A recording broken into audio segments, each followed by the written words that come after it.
The following is a Big Ten Productions presentation.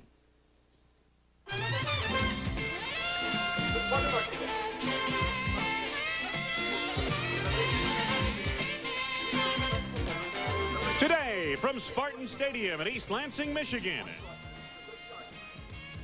it's the Ohio State Buckeyes and the Michigan State Spartans. You're looking live at Spartan Stadium in East Lansing, Michigan. 76,000 filing in to watch the Ohio State Buckeyes and the Michigan State Spartans. And a pleasant good afternoon, everyone. Wayne Larrivee with former All-America running back Jim Grabowski. We've got an interesting matchup here today. Both teams feel fortunes are churning their way. Each team has struggled at different junctures this season. Ohio State got off to a decent 2-1 start. The mid-portion of the schedule has been a bear for them. The other way around for Michigan State. Let's start with Ohio State. Syracuse and LSU, two victims of the Buckeyes. Those are pretty good programs. Well, I think the Buckeye fans that felt that their fortunes were going to be great after they beat LSU. A big victory against LSU, but things haven't been so good since then. Now, if you take a look at Michigan State, the front end of their schedule was loaded with some real powers, and they got off to an 0-4-1 start. Well, just look at that. Rutgers is a surprise team this year. They've played very well. Notre Dame 1, 2, 3, 4 in the country. Who knows? Florida State, an excellent football team. A tie against Iowa, and then the loss to Michigan. Those first 5 games, boy, those are good football teams. Spartans have come around. They played better offense in the last 2 weeks. Matter of fact, Michigan State has scored more points in the last 2 games than they did in the previous 5. Yeah, they feel like things are coming around. I think they feel that their offensive line is really starting to come together now. Mandarich had missed the first 3 games, don't forget. Now that he's together, boy, that offensive line is starting to play. And Ohio State's starting to get healthy, although they've had a lot of injuries. Both coaches, John Cooper, the fine coach at Ohio State, George Perles, the coach at Michigan State, expressed their concerns on the eve of this battle. I think they're an outstanding offensive football team. They do not give up many rushing yards. Very, very difficult to run against that football team. The only team that we've seen that's had any kind of success running the ball against Michigan State has been Notre Dame. And Tony Rice, a fine quarterback at Notre Dame, hurt him a little bit on the option play where he carried the football himself. They're going to take the pitch away, and they're going to invite your quarterback to run. If you got a running quarterback, I think you might have a chance to move the chains. I'm really concerned about the great speed of Snow if he gets outside of contain. He's done it, and he's capable of going all the way. I'm concerned about Fry and the way he throws the football and ball controlling with that. Those are the things that are the biggest concern. Well, you just saw George Perles, the head coach of Michigan State, express his concern over Carlos Snow. Let's start with Carlos Snow for Ohio State. Double-edged sword. He'll kill you on the kick return where he leads the nation. He's also dangerous out of the backfield off the tailback spot. Well, George Perles ought to be concerned. He has great speed, great quickness, but yet he has the strength to break those tackles. He's their big play guy. He's the guy that can turn a game around. Quarterback for Ohio State, Greg Fry, in his first full season as a starter. He performed well last week, hitting 15 of 20, 190 yards. He has all the physical tools, but he's a young guy. He's inexperienced, and that's the only thing he lacks. On defense, Ohio State has gone through an avalanche of injuries on the defensive line, but this young man, Derek McCready, has come on to play some pretty good football of late. Big, strong kid, 6'5", 265 pounds. They feel in the last couple games he has really been a solid anchor for that defensive line. Now, when you start talking about a football team, at least offensively, you generally begin by talking about an offensive skill position player. But when you talk about this Michigan State team of 1988, you begin by talking about one of the best offensive tackles ever to play the game. Boy, he is a big, strong load. He anchors that left side of the line of Michigan State. They say he's all-world, maybe the best offensive lineman to come out of collegiate football in the last 20 years. All right, let's not disappoint you. Let's go to the skill position players. Blake Ezor in the offensive backfield has been outstanding, averaging over 100 yards a game running from the tailback spot. He's only 180 pounds, but he runs like a guy that's 220 pounds. He's their bread and butter guy. They're going to go to him early and often. On defense, Michigan's strength, certainly the strength of this team, is the defense week in, week out. And in the middle of that defense, Percy Snow is one of the best in the Big Ten. Well, the scheme of the Michigan State defense is to keep everybody off of Snow and let him range from sideline to sideline. He leads their team in tackles. He's third in the conference. He's their hunter. He'll hunt you down from sideline to sideline. Want to show you something about these two teams, and let's take a look at something statistically that's really surprising. When you consider all the great runners and the year-in, year-out rushing prowess of Ohio State, look at the numbers here this year. In rushing yardage, Ohio State just 126.6 yards a game rushing. That ranks 9th in the Big Ten. A couple of years ago, would you have ever thought that Ohio State would have more passing yardage than rushing yardage? What is Woody Hayes doing right now in his grave? Rolling over and said, how can you do that? On the other end of the spectrum, of course, Michigan State, led by Blake Ezor, has done very well on the ground. Well, they run the ball very effectively. You'll see their passing game isn't doing very well, and we're going to talk about that a little later. All right, we've got a nice matchup here. A beautiful day for football here at East Lansing. It is Michigan State playing host to Ohio State, and we'll be back to take a look around the Big Ten Conference, review what happened last week, preview today's action when we return to East Lansing. Critical acclaim for our performance. The new Ford Probe is one of the finest front-wheel drive performance cars in the world. The GT suspension is precise and responsive. The futuristic exterior is matched by an interior that's open, airy, and modern. The new Ford Probe and Probe GT, a performance you won't forget. Have you driven a Ford lately? We'd like to award you the account, but frankly, there's a problem. What's that?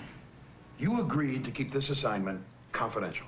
Obviously, you brought in freelance artists, typesetters. Hold on. All the work we've shown you was done by the people in this room on a computer. What computer puts out work like this? Hire us and we'll tell you.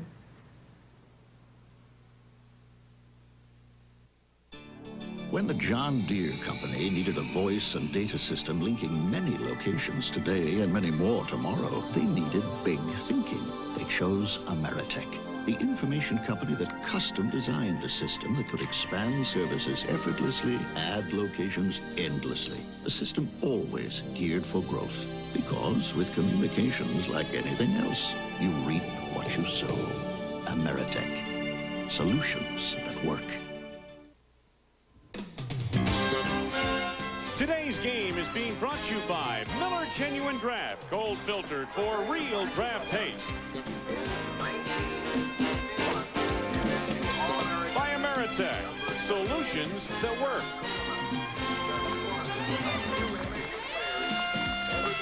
By Apple Computer, maker of Macintosh personal computers, giving you the power to be your best. And by Ford and your local Ford dealer. Have you driven a Ford lately?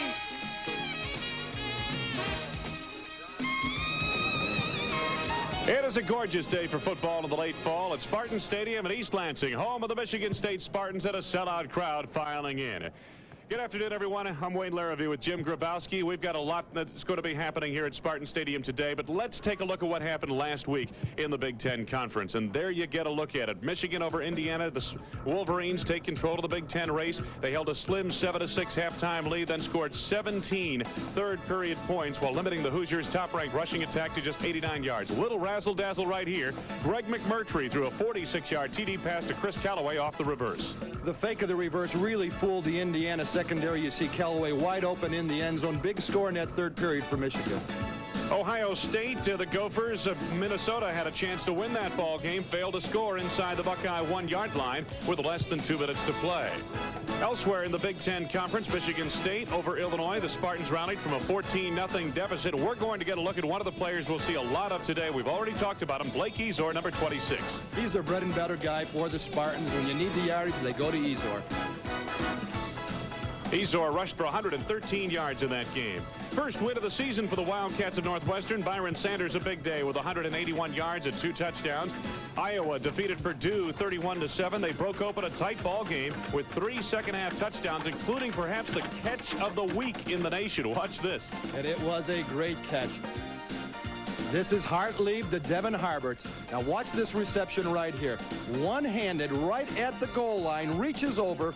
Look at that grab. One-handed touchdown, and that broke the back of Purdue Boilermakers. All right, Devin Harberts of the Iowa Hawkeyes celebrate there. There you get a look at the standings in the first division. Michigan in the catbird seat. Indiana now playing from behind. Iowa still unbeaten in conference play. Illinois and Michigan State both have one conference loss. Purdue is break even to round out the top 5. In the second division of the Big Ten Conference, Northwestern and Ohio State earned their first conference wins last week. Minnesota and Wisconsin round out the standings. Here's what's coming up today. The big game has Iowa at Indiana. That is the #1 offensive team in the Big Ten against the most stingy defense in the Big Ten, Iowa. I think it'll be a heck of a matchup where you got Tony Stewart and Anthony Thompson running against each other. It'll be a heck of a game. Illinois plays at Minnesota later on. Fighting Illini looking for their 5th win of the season overall. Nationally ranked Michigan leading the Big Ten is in Evanston today to meet the Northwestern Wildcats. And Purdue is in Madison visiting the Badgers. Boilers look to even their record overall and go to 3-2 in the conference. And our presentation today, the Ohio State Buckeyes and the Michigan State Spartans. And, you know, Michigan State has struggled in the passing game despite the presence of one of the top wide receivers in the country. And Jim Grabowski, what are they going to do to get that passing game on tape? Wayne, Michigan State is last in the Big Ten. As you said, they got one of the great receivers in the country in Andre Rison. The reason he's only caught 20 passes is because he's double covered wherever he goes. Now, I expect the Spartans to get in some offensive formations that will make it more difficult for Ohio State to double cover Rison. And if they do, that other receiver is going to be wide open. Let me show you what I think is going to happen today. I look for Michigan State to line up in this type of formation. You'll see #1 here. That's Andre Rison. This will be the other wide receiver, either Boyer or Wilson. They'll line in a tandem, or what they call a tandem or shadow type of formation, one behind the other. Now, this formation makes the tight end ineligible. Now, look, this is Mandarich on this side. I don't really expect him to catch any passes out there today. So Ohio State will roll their defense. They'll put both safeties to this side and try to match up 3 against 2.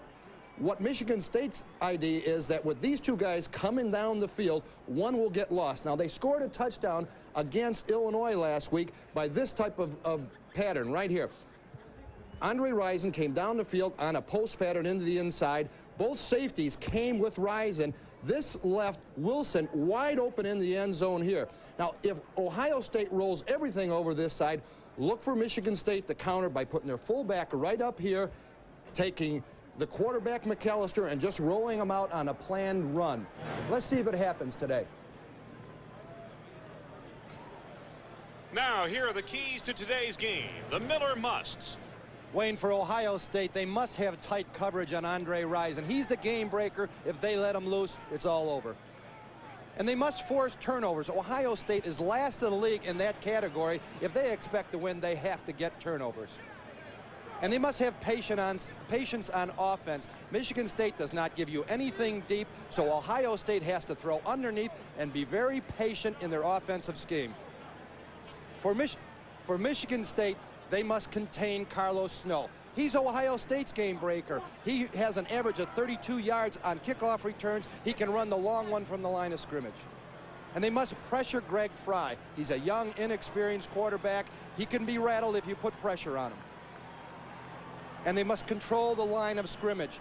Michigan State is a ball control team. To do that, you must win in the pits, and that's what they got to do this afternoon.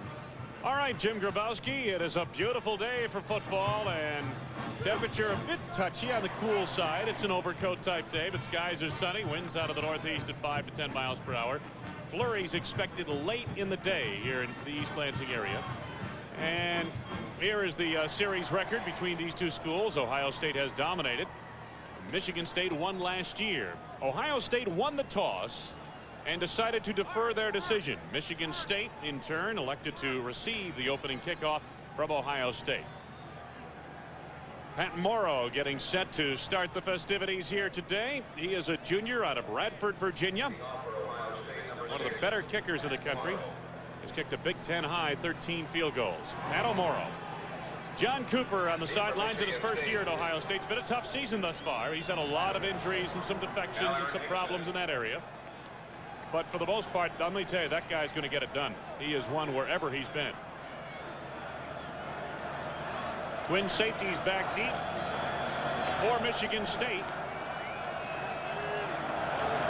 Alan Haller and Hyland Hickson are back deep. And it is Haller. And an opening for a moment, then was erased on the play by Zach Dumas, a junior cornerback. And it's a 1st and 10 for Michigan State across the 20-yard line. Let's set the Michigan State lineup for you if we can. For Michigan State, the interior line, Mandarich, of course, outstanding, and Kula on the left side. That's the strength of that line for the most part. Kevin Robbins, also a very good tackle. Andre Rison, one of the best in the conference and in the country for that matter. Blake Ezor, very dangerous out of the backfield. Wayne, right away, they're coming in that tandem offense. 1st and 10, Michigan State from the state 22-yard line. This is Ezor. Got almost 2 yards. Out to the 24-yard line. We'll set the Ohio State defense for you here. The Buckeyes set up this way on the front line. Derek McCready comes off a very strong game at Minnesota. Looking to the linebacking core. The outside people, Kaczerski and Zizikovich. Although we expect again to see a little bit of Mike McCray, who's been injured in recent weeks. Mike McCray, very fine outside linebacker. Looked like Mandarich jumped off sides ahead of the snap. And I would think this is going to make it 2nd down and a long yardage situation now for Michigan State. A legal procedure, 5-yard penalty. It'll be 2nd down at about 13 yards to go. John Cooper. Very fine program at Tulsa, then went over to Arizona State, won a Rose Bowl there. And they hope he'll win many Rose Bowls at Ohio State. I tell you, Tony Mandarich did jump offside, but when he comes, he really comes. I almost did. That's why 2nd down at about 12 yards to go now for Michigan State. Football to the 20-yard line. Ezor. Good read off the right side of the line. And Ezor out to the 28-yard line. Gain of about 8 yards. Take a look at it up top.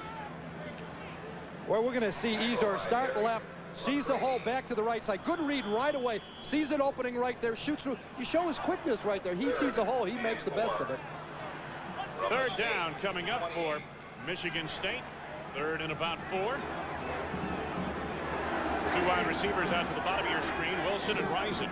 Rison, the dangerous one. McAllister on the roll. Intended for Gesevich, the tight end, near the 35-yard line. The coverage provided by Jim Peel.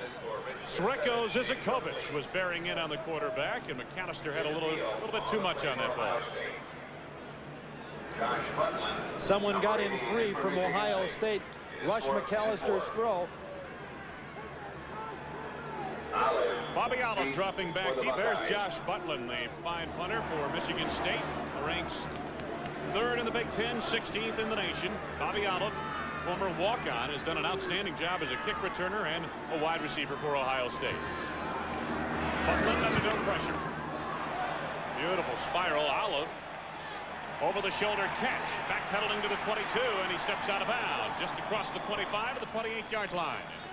Butlin's first punt, a 50-yarder. The return 5 yards. And it's a 1st and 10. Let's set the offense. The interior line, thought to be a strength for Ohio State, didn't play as well as they expected early in the season. Coming along very well right now. Uhlenhake is an outstanding center in the middle of that line.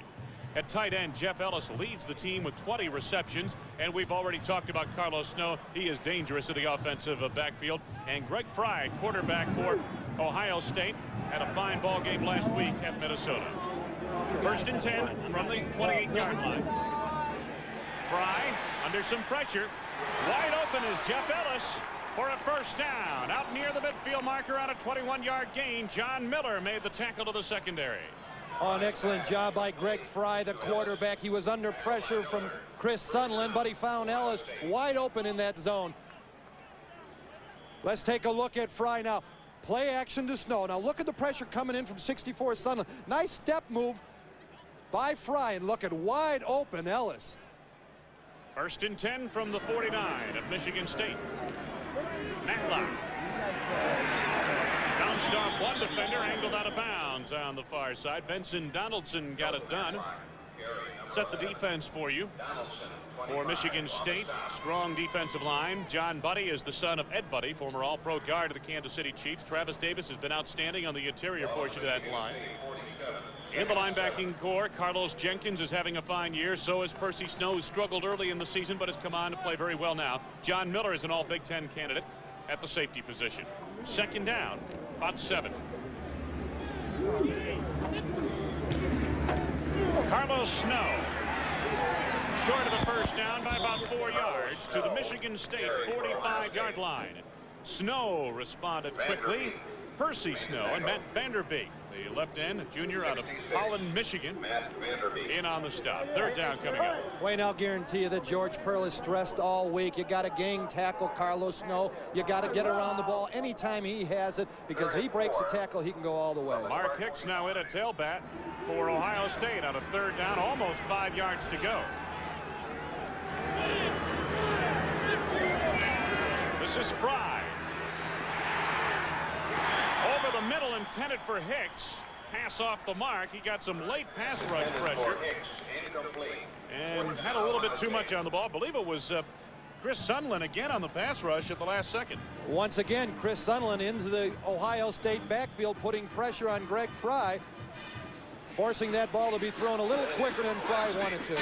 Bowman out in punt formation. Miller is the principal deep back for the Spartans, and Bowman going for the corner of the coffin on the near side. And let's see where he ends up. Looked like a pretty good job as he pins Michigan State back to the 10-yard line. 36-yard punt, no return. And we've got a break to the action. 12:09 left to go. Scoreless in this first period of play. We'll return after these words from your local stations. What about it? Are you a bench warmer? Instead of working out and shaping up, do you just sit on the sidelines warming the bench or the sofa? If you do, then it's time for a change. I know getting started on a workout program is hard, but I'm going to make it easy on you. I'm going to give you a chance to try out the best fitness club in town, Holiday, without spending a penny. If you call this number now, you can get a 2-week trial membership absolutely free. That's right, free. We've offered this trial membership before for $9.95, but if you call now, it's free. You can come as many times as you want over 2 weeks and try everything out. The exercise machinery, the free weights, the pool, the whirlpool, the aerobic classes, the racquetball, everything. So get off the bench and get in on the action by calling now. When you stop being a bench warmer, you'll find there's no substitute for being in shape. Broadcast is presented by authority of the Big Ten Conference and is intended for the private use of our audience. Any rebroadcast or other use of this telecast without the express written consent of the Big Ten Conference is prohibited. Got an injured Ohio State Buckeye on the field, and it is David Brown, starting free safety junior from Utica, New York. He's being helped from the field. Brown is replaced by Mark Pellini. Here's David Brown, the numbers on him. Mark Pellini, a sophomore, enters the Ohio State secondary. Wayne, that's going to hurt Ohio State if Brown can't get into the ball game or come back to the game. He had a key sack last week on a Minnesota goal line drive that really preserved the win. 13-6 win for Ohio State up at Minnesota. First and 10 for the Spartans. They're backed up to their 10-yard line. Bobby McAllister has his offense on the field for the second time this afternoon. Ezor is the tailback.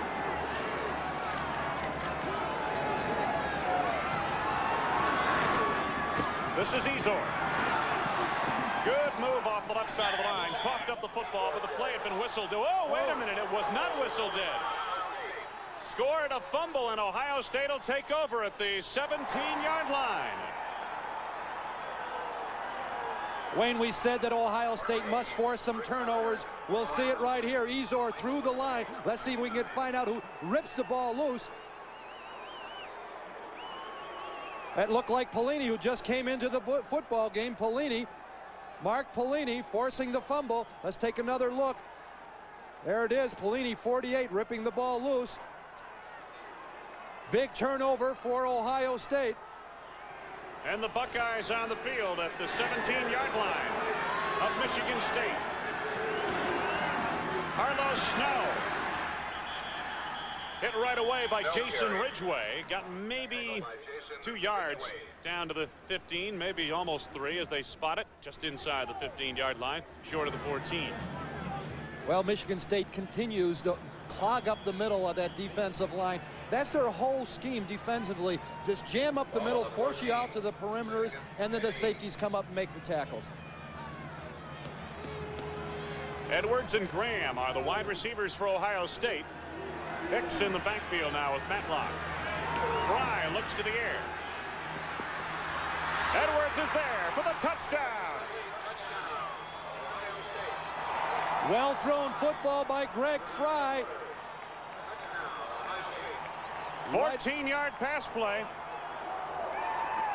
And Ohio State is on the board first, cashing in on a turnover. It was a matchup against John Miller.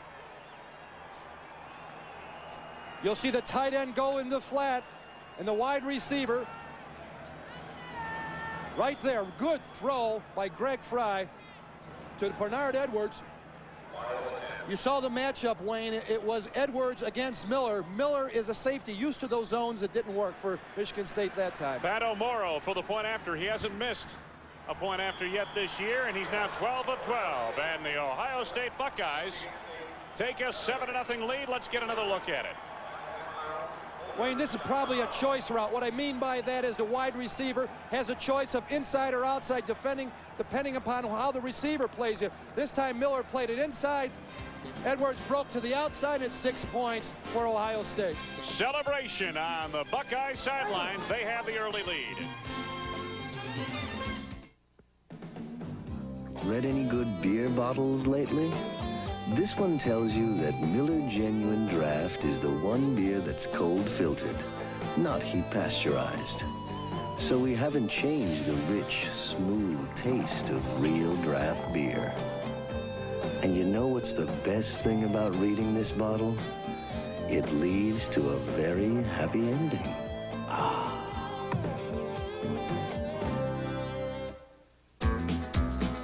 On the road again, going places that I've never been, seeing things that I may never see again. I can't wait to get on the road again. For high-performance protection, look to Valvoline High Performance Motor Oil. Valvoline with special formulas to help keep cars like yours on the road and on the road again. Motor oil is not just motor oil. Wayne Larrivee and Jim Grabowski. Ohio State has cashed in on a fumble, scoring a touchdown on a short TD drive of 17 yards, 14-yard pass play. From quarterback Greg Fry to wide receiver Bernard Edwards, and the Buckeyes have the lead in the early going. There's a good look at George Perlis. He's not very happy right now. But what a great guy, isn't he, Wayne? He's an outstanding coach and does a marvelous job with these kids. Really cares about the kids at his program. There's the scoring drive. Didn't take long. Blake Ezor fumble. I thought Ezor was down before he coughed up the ball, but as you looked on the replay, good call by the officials. They had stripped the ball from him. O'Moro kicking off. Twin safeties back deep for Michigan State. Back into the end zone, and Alan Haller downs it for Michigan State. May see some marshmallows in the picture there in the far corner of the end zone. That's a tradition. There they are. That was a pretty big marshmallows, aren't they? I thought it was hail for a minute that was falling. We expect maybe snow flurries in the late night here at East Lansing, but hopefully not during the ball game. And it's a beautiful day for a college football game thus far today. This is what happened to Michigan State last week at Illinois. They got down 14-0 and they had a turnover in there deep in their own territory that really cost them. But they came back, stormed back, and took command of the ball game. Let's see what they do right now, starting out with a 1st and 10 from their 20. McAllister with time. That ball was tipped and intercepted on the play by John Sullivan. Penalty marker is down, and Sullivan goes out of bounds inside the 10, near the 6-yard line of Michigan State. McAllister was going to Ezor coming out of the backfield. As you said, the ball was tipped right in the arms of Sullivan, but I think it may come back. There's a flag on the play.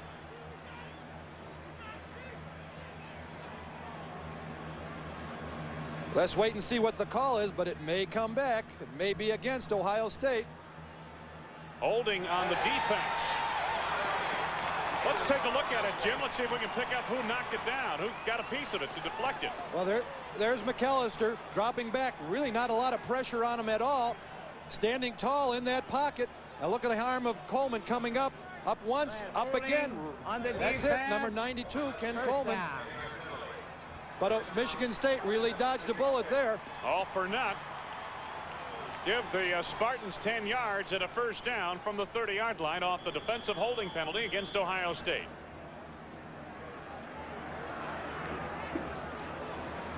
Andre Rison coming to the bottom of your screen. Bernard Wilson is the wide receiver to the top. He comes in motion.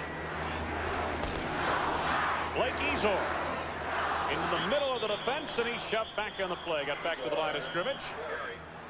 Not much farther. Host of tacklers in on that stop. Mike Sullivan, who is the twin brother of John Sullivan, led the charge along with John Sullivan defensively for Ohio State. Give him a gain of a couple of yards. Second down and 8. Is it John Sullivan's 1 minute older, or is it Mike Sullivan that's 1 minute older? Well, it doesn't matter. It's John who is 1 minute older. His older brother, the older brother is John by 1 minute. Second down and a little less than 8. Montgomery short of the first down. A gain of a few yards. Out across the 35 to the 36-yard line. It'll leave a third down coming up. Good read by McAllister. He's looking down to the right side of the field, looking to wide receiver. Can't find him open. A little dump pattern to the fullback, Montgomery. A safety valve type of pattern. Steve Montgomery, his brother, was an All-America punter here at Michigan State on that Rose Bowl team of last year. Third down, about 4 yards to go for the Spartans. Double wide receivers out to the right side. McAllister dropped the football on the handoff. He's going to have to freelance now. What a job. To the Ohio State 44-yard line, a 20-yard scamper off a broken play. This is where McAllister may be the most dangerous, when he does freelance. He's an excellent runner. Let's see what happens in the handoff here. Looks like it just bounced off of Ezor. Can't tell from there if McAllister stuck it into the stomach of Ezor, but McAllister here makes the best of it, changes directions, and right now he fakes the pass. Secondary has to honor the pass here, and he picks up the first down. Bobby McAllister, 296 yards rushing on 62 rushing attempts coming into today's action. Of course, he lost 127 yards in sacks, but he's a guy who could move back there. He adds a different dimension from the quarterback position. Blake Ezor getting to the outside for about 7 or 8 yards. Zach Dumas came over to make the play. Never really had his feet under him. Looked like he tripped over the 40-yard line. Wayne, if you're going to run the football out of the I formation, you must have a blocker in front of that I back. In this case, it's Steve Montgomery, and he does a whale of a job. He took on Orlando Craig on the block, and he won it. He won the battle. Second-ranked Fighting Irish off to a good start in the first period against Navy. And there's our score, first quarter. Ezor, big hole. Oh, he was maybe 1 or 2 tacklers away from breaking that. Zach Dumas made the nab on the play. 12-yard gain. First down.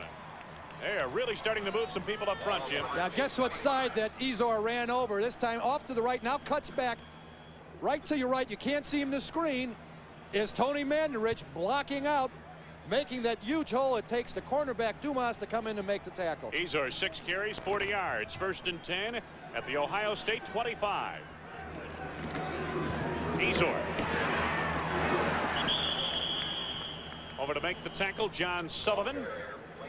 Blake Ezor got another 5 yards close to the 20-yard line. He now has 45 yards. Shaky start for the Spartans here. They lost a fumble. Ohio State converted from 17 yards away into a touchdown, the only score of the game. Then an interception that was taken back by a penalty. And a fumble that was picked up by the quarterback McAllister, and he motored back the other way for 20 yards. Now they're on the move. Ezor again. Inside the 10 for a first down. He lost the handle once again, but I believe the play had been blown dead. Jimmy Peel made the stop in the secondary. 11-yard gain, and they're starting to shred people up front. Ezor did not have a fumble there. It was the ground that forced it, but you got to think that Ezor's got to be very conscious of that. That's the second time he dropped the ball. But what hole up front again. That offensive line of Michigan State is taking control. First and goal for the Spartans at the Buckeye 9. Ezor once again, this time didn't get very far. McCready, I believe, the man who made the stop on the play. Derek McCready, we talked about him. 6 tackles, 2 sacks at Minnesota. Pickup of 2 yards. Second and goal at the 7-yard line are the Spartans, trailing 7-0. First period of play, 7.5 minutes to go in the first. Boyer and Risen to the top or far side of your screen. Montgomery the fullback, Ezor the tailback. McAllister. Ezor inside the 5, where it will be 3rd down and goal to go. John Sullivan over to make the stop in the middle of the Ohio State defense. Wayne, they keep going to the left side, Tony Manderich's side, and it's the matchup of Derek McCready on Ohio State against Tony Mandarich, and believe me, Mandarich is winning the battle now. Let's take a look. There's Mandarich right there, 79 on McCready. Look at the drive block by Mandarich, just of the hole that he opens up. What a force on the left side of Michigan State's offense. Bob Kula is not a bad guard either. 10th play of the drive coming up. 3rd down and goal to go from the Ohio State 3. Ezor lost the football into the end zone, and it's recovered by Ohio State. The Buckeyes will get it out of the 20-yard line. He fumbled it into the end zone. Wayne, we said Ezor's got to be conscious. This is the 3rd time he's dropped the football. 2 of them end up in fumbles. Let's take a look. Driving into the end zone, trying to reach over into the end zone. The ball is fumbled, and it's Ohio State's football. So the Buckeyes stave off the Spartans, and Ohio State continues to lead 7-0. First period. We'll return after these words from your local stations.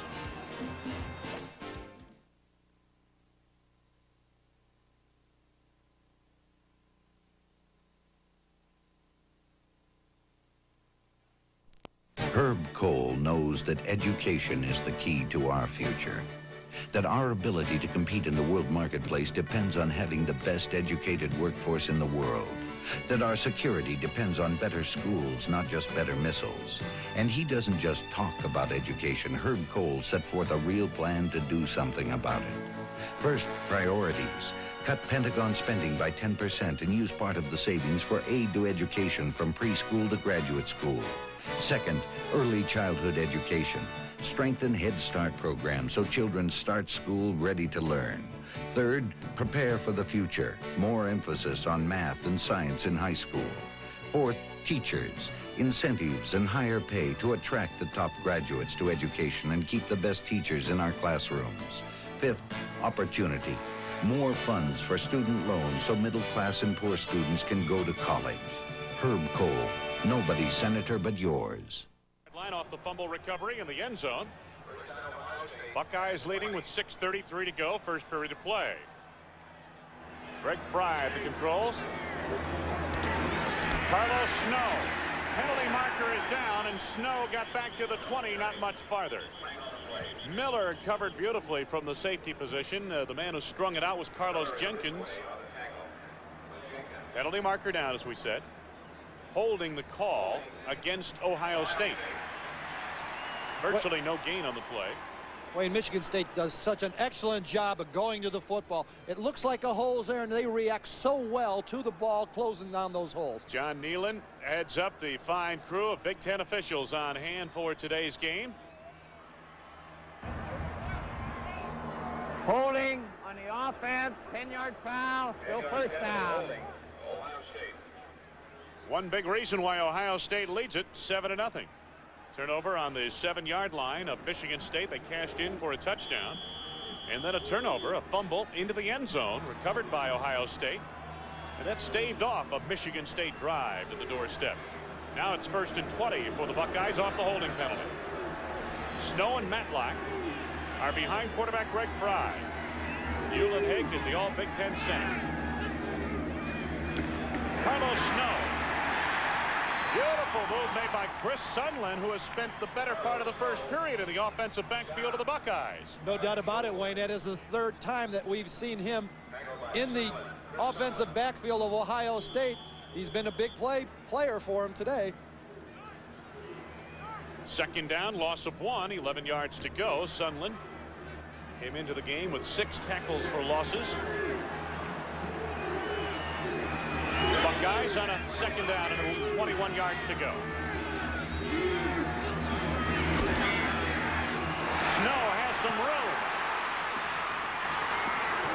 Fine run by Carlos Snow up across the 20-yard line. He's still short of that first down.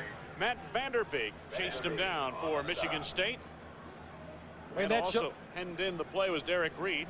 It shows you what speed will do. Carlos Jenkins, the outside linebacker, Michigan State, had him contained, but all of a sudden, Snow turned on the jets, got to the outside, made a good move to break one tackle, and you could see why he's so dangerous. Third down and 8 yards to go now. 13-yard gain of the previous play. Edwards and Graham, the 2 wide receivers to the top of your screen. Fry off the fake, chased by Sunland, gets the pass away, and a diving attempt is made. It's incomplete. Jeff Graham, the intended receiver, just beyond the first down marker on the far side.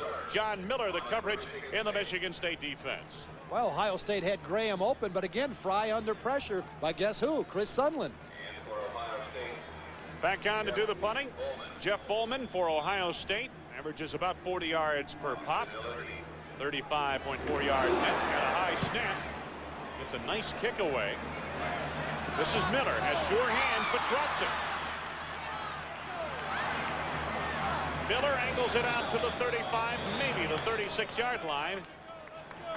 And Michigan State continues to have problems holding onto the ball. 48-yard punt, 5-yard return off the buff. We've got a break of the action. We'll be back. Ohio State in the first period continues to lead Michigan State. Americans have made Tough Ford the best-selling big pickup for the past 12 years. It's Ford.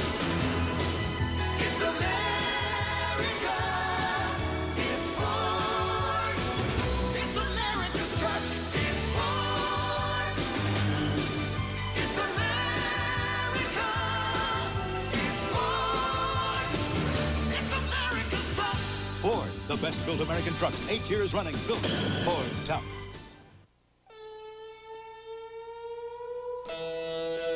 Right now, the only thing that would taste better than a nice cold one is a cold filtered one. Yeah, if you want a beer whose real draft taste hasn't been changed by heat pasteurization, we've got it down cold. Cold filtered Miller Genuine Draft. It's as real as it gets.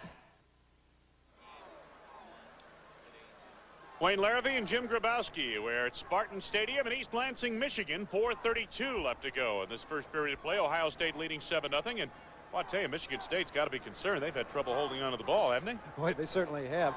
You got to think Blake Ezors has to be worrying about how his inability to hang on to the football. When a runner gets out there, Wayne, and he feels great, everything's going, he gets better and better. But when things like this happen to him, he doesn't run as effectively. Ezor is the tailback in the offensive formation for Michigan State. Steve Montgomery, the fullback. Blake Ezor gets the ball, and he slipped a bit in the backfield, but hung on to get it out to the 40-yard line and a gain of 4 yards. Blake Ezor on the carry, gain of about 4. Watch Tony Manrich, number 79.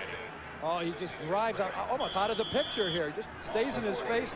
That's a big load there. 6'6", 315 pounds. Ken Hoffman, the fine sports information director here, calls that an OTF, off the film. I don't know if it wasn't off our film, but maybe off the coach's film. To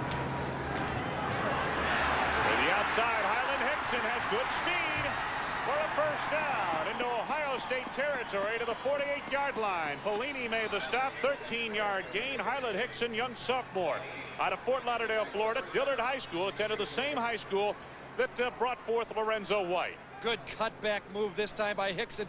Now watch here, he just outruns McCray, 99. Speed does it again, gets to the outside, big gain for Hickson. At 99 is no slouch of a player. That's Michael McCray, senior out of Dayton, Ohio, one of the best outside people in the Big Ten Conference at outside linebacker. Hickson gets the call again. Penalty marker is down. Hickson's got a first down. to the Ohio State 35-yard line. But again, a penalty marker down, and it looked like it was in the neighborhood of offensive holding. Yeah, you guessed it, Wayne. There it is, holding against the Spartans. You see that flag thrown in the middle of the line, and you got to figure it's holding on the offense. And that brings back the play. It'll be second down at about 20 yards to go. George Perles on the sidelines from Michigan State. Done an outstanding job with this program. But the important thing for Michigan State is they are opening big holes in that Ohio State defense. You get the feeling that it's only a matter of time, the way they're driving the football now here late in the first period of play. But again, the mistakes have hurt them. The fumbles, 2 fumbles have really hurt them. Take a look at the rushing yardage already in the ball game for Michigan State.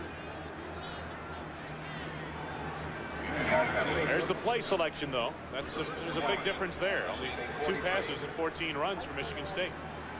They felt going in they could run on Ohio State. So far, that's held up. First and 20 from the State 43.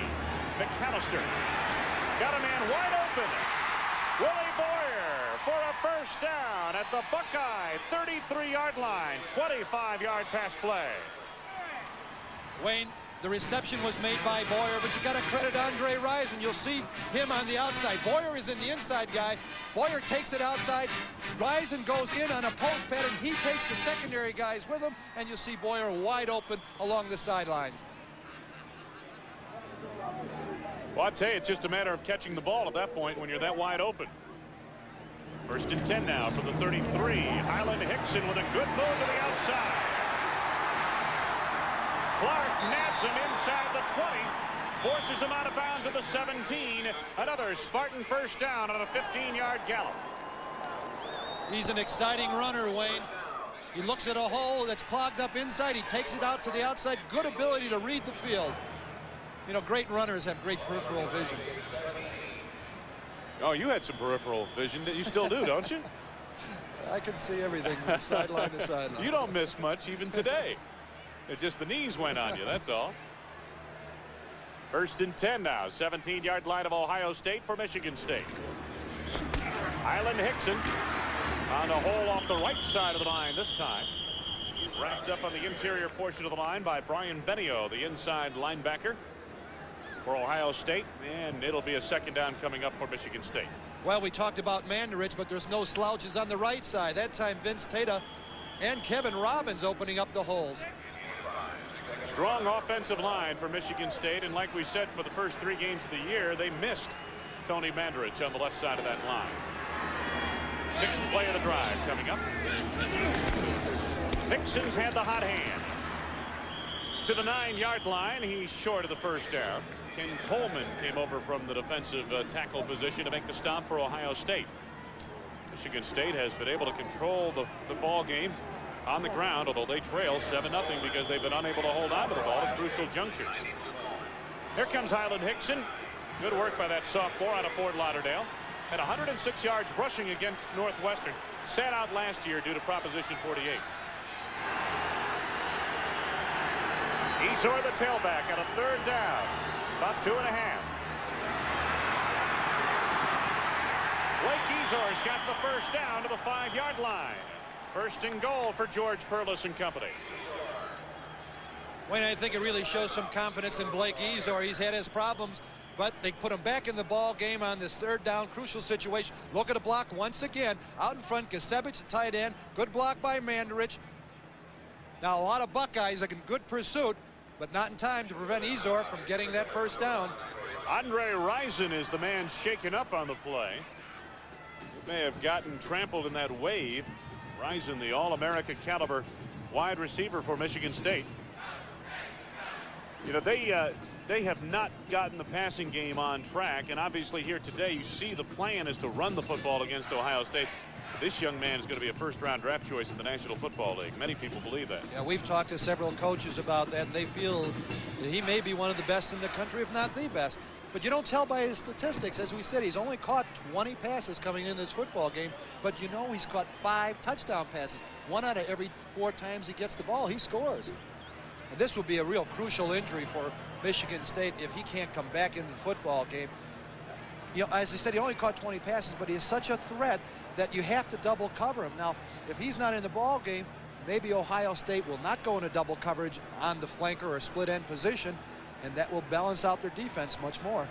Let's see if we can pick up the injury now. Watch the lower left-hand portion of your screen. There is Rison, number 1 on the left side there in green. He goes down on a side block, so to speak, as he gets caught in the middle right there and just got sandwiched. Yeah. There it is. Wow. Just too many white jerseys. Rison is 5'11", 190, and that's an awful lot. You know what it looked like, Wayne, is he was going into the pile. Number 91, the inside linebacker, Brian Benio, may have got his knee into the helmet, and Rison may have had his bell rung. Hopefully it's nothing more serious than that. I don't believe it's any kind of a leg injury. They seem to be just helping him up. He should be all right, it looks like. Mississippi leading LSU 7-0 in the first period of play. As we mentioned earlier, Notre Dame out in front of the Navy 7-0. Blake Ezor is up and a little groggy, but nonetheless, perhaps he'll be able to return to the ball game today. We hope so. Good to see that. Well, they'll take him to the sidelines, hold up a few fingers, ask him how many fingers do I have up. You know where you're at. You know this is East Lansing. I don't know. As long as they don't ask him what the date is. I don't even know what the date is, and I haven't had my bell rung yet. First down from the 5-yard line, 1st and goal for Michigan State. They trail 7-0. We are at Spartan Stadium at East Lansing, Michigan. 1:35 to go in the first period of play. Ohio State on top by touchdown. Hickson is the tail of the tandem in the I formation. Hickson riding the wave down to the 1-yard line. Denied the end zone by Polini and Derek McCready. They ride the wave on that left side of the line, and it is a tidal wave behind Tony Mandarich and Vince Kula. Exactly, Wayne. There's no big hole here, but the green offensive line is just pushing back Ohio State. Now look at here. Not a great hole, but look, he's just following the backs of his offensive linemen, getting close to the goal line. Robert Kula and Tony Mandarich on the left side of that line. They've also got the tight end over there. Hickson didn't make it. And it'll be 3rd down and goal to go at the 1-yard line. Watch the penetration of the Ohio State defense. Hickson deciding to go over the top. Now watch the linebacker come in and prevent the touchdown. Right there, boom. Good tackle. I can't pick up the number. Looked like it may have been Sullivan. Let's see another look at it. Orlando Craig, number 56. Good stand-up tackle preventing the touchdown. 3rd down and goal to go for the Spartans at the Buckeye 1-yard line. Hickson, touchdown.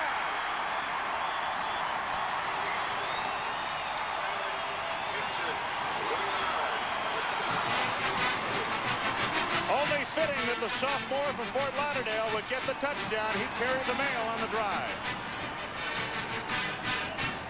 And 70+ thousand people here that are very happy about that score by Hyland Hickson. A real ball control drive by Michigan State. 5 seconds left to go. In this, the first period of play, Langlo will attempt to tie the game. John Langlo, sophomore out of Sterling Heights, Michigan. Josh Butlin on the hold. Langlo ties the ball game at 7. Michigan State goes the distance.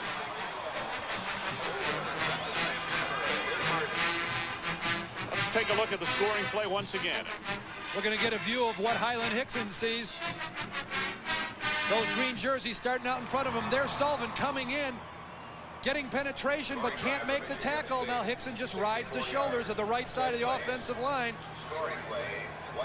That's Tata and Robbins. George Perla's team is on the board. They have dominated this first period of play, but a couple of turnovers cost them the lead. Now they've tied the contest as we get set to complete the final 5 seconds of the first period. Just when Ohio State adjusts their defense to go to Mandarich's side, give a little more protection on Mandarich's side, they start going to the right over Tata and Robbins. That's great balance on your offensive line. I'll tell you, Robert Kula on that left side of the line at guard, and Tony Mandarich, they're top-notch, no doubt about it. But Kevin Robbins is a good offensive tackle on the right side, and Vince Tata, outstanding offensive right guard, and then David Martin solid in the middle at center. So this is a very strong, very fine offensive line for Michigan State that is overshadowed by the superstar of the line, Tony Mandarich. Sure. You look at the size, Mandarich at 315 pounds, but Robbins is no baby. He's 290 pounds. They're trying to make the adjustments right there on the defense of Ohio State. Blocking, you have the ball. Right there. Come on. Understand? You punch it in the ass, find the football, and play ball. Okay? That's it. Find the football and play ball. Andre Rison is being checked for a possible concussion. Twin safeties back deep for Ohio State. They try to keep it away from Snow. Hicks shading his eyes, makes the catch and muffs it. It's covered by Snow at the 9. And Ohio State will start in the hole. 3 seconds left to go in this first period of play. You got to believe the sun was a factor on that play. You saw Hicks shading his eyes. As the ball came into his hands, I think he lost vision. But Carlos Snow very alertly just fell on the football. Michigan State scoring drive. Much of it on the ground. I believe only 1 pass completion in the entire drive, if I'm not mistaken. 10 plays, 64 yards, 4:27 time of possession, and Hickson on the 1-yard run. He looks like he's going to be a fine runner for Michigan State. Ohio State will try to get something going here. Final play of this first quarter.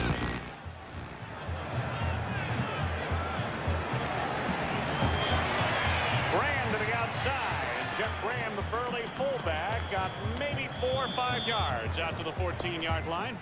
We've got a break of the action. The first period has come to a close. We'll return after this from your local station. This is the Big Ten Television Network. It's year-end clearance time at Mitchell Chevrolet Toyota. We believe nobody sells for less. See Mitchell's Chevrolet Toyota now.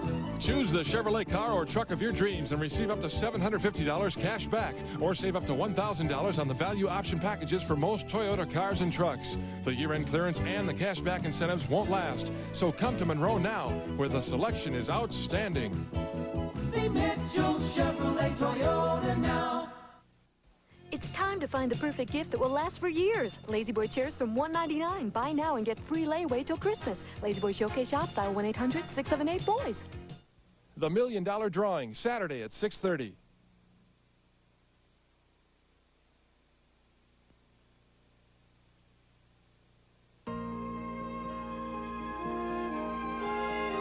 These mouth-watering moments of delicious low-fat, low-cholesterol delights were brought to you by the American Heart Association. Because we believe you'll eat right if you know what's good for you. Give us a call. The American Heart Association. We're fighting for your life. We begin the second period of play here in East Lansing. Wayne, here's the statistics on time of possession. Ohio State 4 minutes, Michigan State 11. Oof. Tells you something about how the first period went. Michigan State moving the ball almost exclusively on the ground. Did an outstanding job to move the football. 2 fumbles, one on the Michigan State 17-yard line by Blake Ezor, another one by Ezor into the end zone of Ohio State. Both fumbles recovered by the Buckeyes. That's the reason we're tied at 7 apiece. There are the first period stats complete. Michigan State leading big time in rushing and in total yardage, and of course we already told you about the time of possession.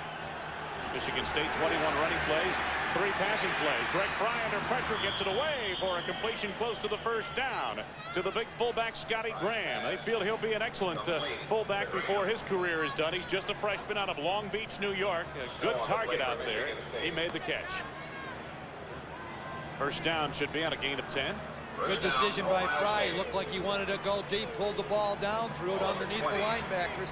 And this is what Ohio State has to do. They have to throw those short patterns, because Michigan State's not going to give you a lot deep. John Cooper on the sidelines for Ohio State, the head coach. First down at the 20-yard line. Gain of 11 on the previous play.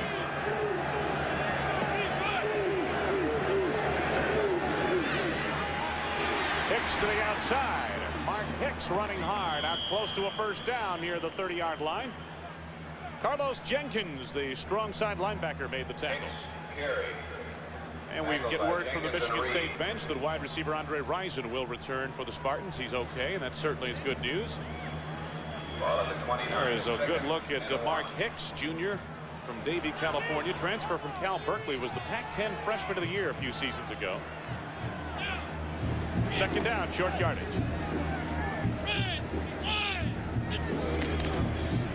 The fullback Graham for the first down and then some. Gain of about 4 yards. First and 10 for Ohio State across the 30-yard line. Well, you could almost bet in that formation short yardage. They set 2 wide receivers to the left side. You're going to run to the tight end side, to the other side of the field. Tight end where the strength of the blocking is. They go to the Matlock, the short man, he gets the first down. Early second period of play. We're tied at 7 as Ohio State approaches the line of scrimmage. They've got it at their 33-yard line. First and 10. Fry looks to the air. Drilled it a bit too hard, and Mark Hicks could not hang on. He was being covered by Kurt Larson, the weak side linebacker. Kurt Larson is the kind of guy that doesn't get a lot of credit, but he's always around the football. Great on pass coverage. Greg Fry, 3 of 6, 42 yards at a touchdown. Second down coming up for Michigan, or for Ohio State at the Buckeye 33. Second and 10. Bobby Olive at the bottom of your screen, the wide receiver.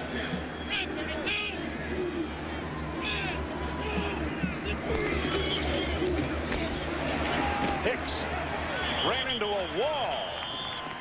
Timothy Reidinger made the stop. 6'1", 240-pound junior out of Ferndale, Michigan. It is a third down coming up. Gain of about 3 yards. 3rd and 7. Michigan State just doesn't give you much in the running game, and they just clog up that middle so well. We're talking with Norm Parker, the fine defensive coordinator for Michigan State. He says, what, we've got a workman-like defense? What was the term he used? Use a lunch bucket defense. Nothing fancy, will just come at you. 0 for 2 on third down conversions are the Buckeyes. 3rd and 7. Fry from the shotgun. Plenty of time. Oh, and it's dropped by Ellis. Jeff Ellis at the 40-yard line would have had a first down had he been able to motor an extra 3 yards from there. Maybe the 4th drop, you could argue, for Ohio State here this afternoon. Well, Ellis just got a little anxious. You know, it was a slow developing play. You're in that short zone area. You figure you're going to catch the ball. You're going to get hit right away. He wanted to run with it before he had the ball. Bowman's punt taken by Miller. Miller just hard move as he slanted to the left side. Upended by backup wide receiver for the Ohio State Buckeyes, Jay Cook. Will be back.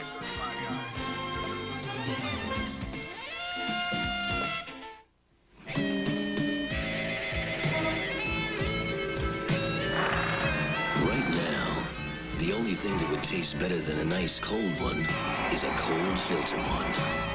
Can you draft anyone? Not a ton. Because if you want a beer whose rich, smooth draft taste hasn't been changed by heat pasteurization, we've got it down cold. Cold filtered Miller Genuine Draft. It's as real as beer gets. Helen, I just looked at these numbers. They're pretty grim. Those are computer costs.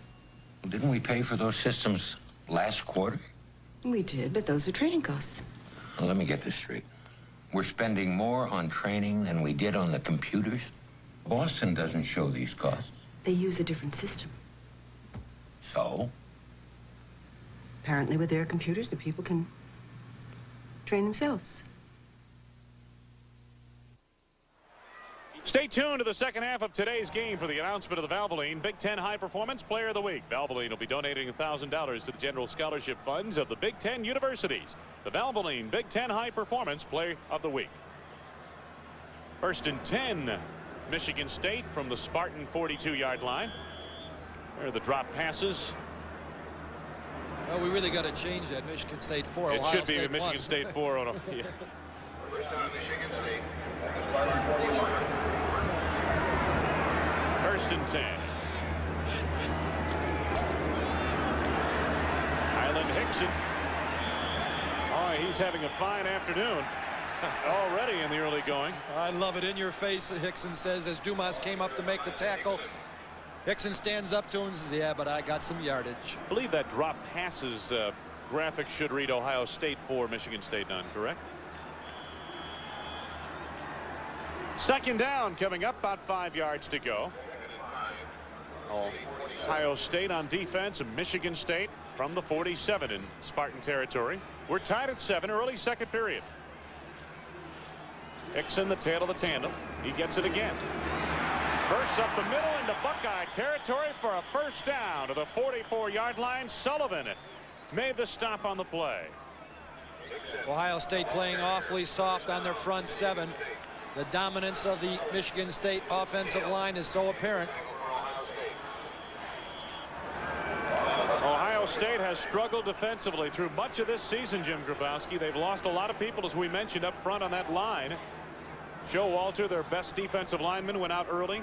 Andrew Gerd, their best inside linebacker, went down with an injury. Hickson shreds the defense again, and he's close to a first down to the 35-yard line of Ohio State. It'll be second down and a yard to go. Mike McCray has had injury problems. John Sullivan has been slow to come around from a knee injury early in the season. Watch the block by Montgomery right there on the linebacker that opens up the hole for Hickson. They're so pleased with the way that Steve Montgomery is blocking for the tailbacks. We're going to also see Rob Roy, a sophomore out of Chicago. They like what he's done in a blocking capacity for the running game. Second and short yardage.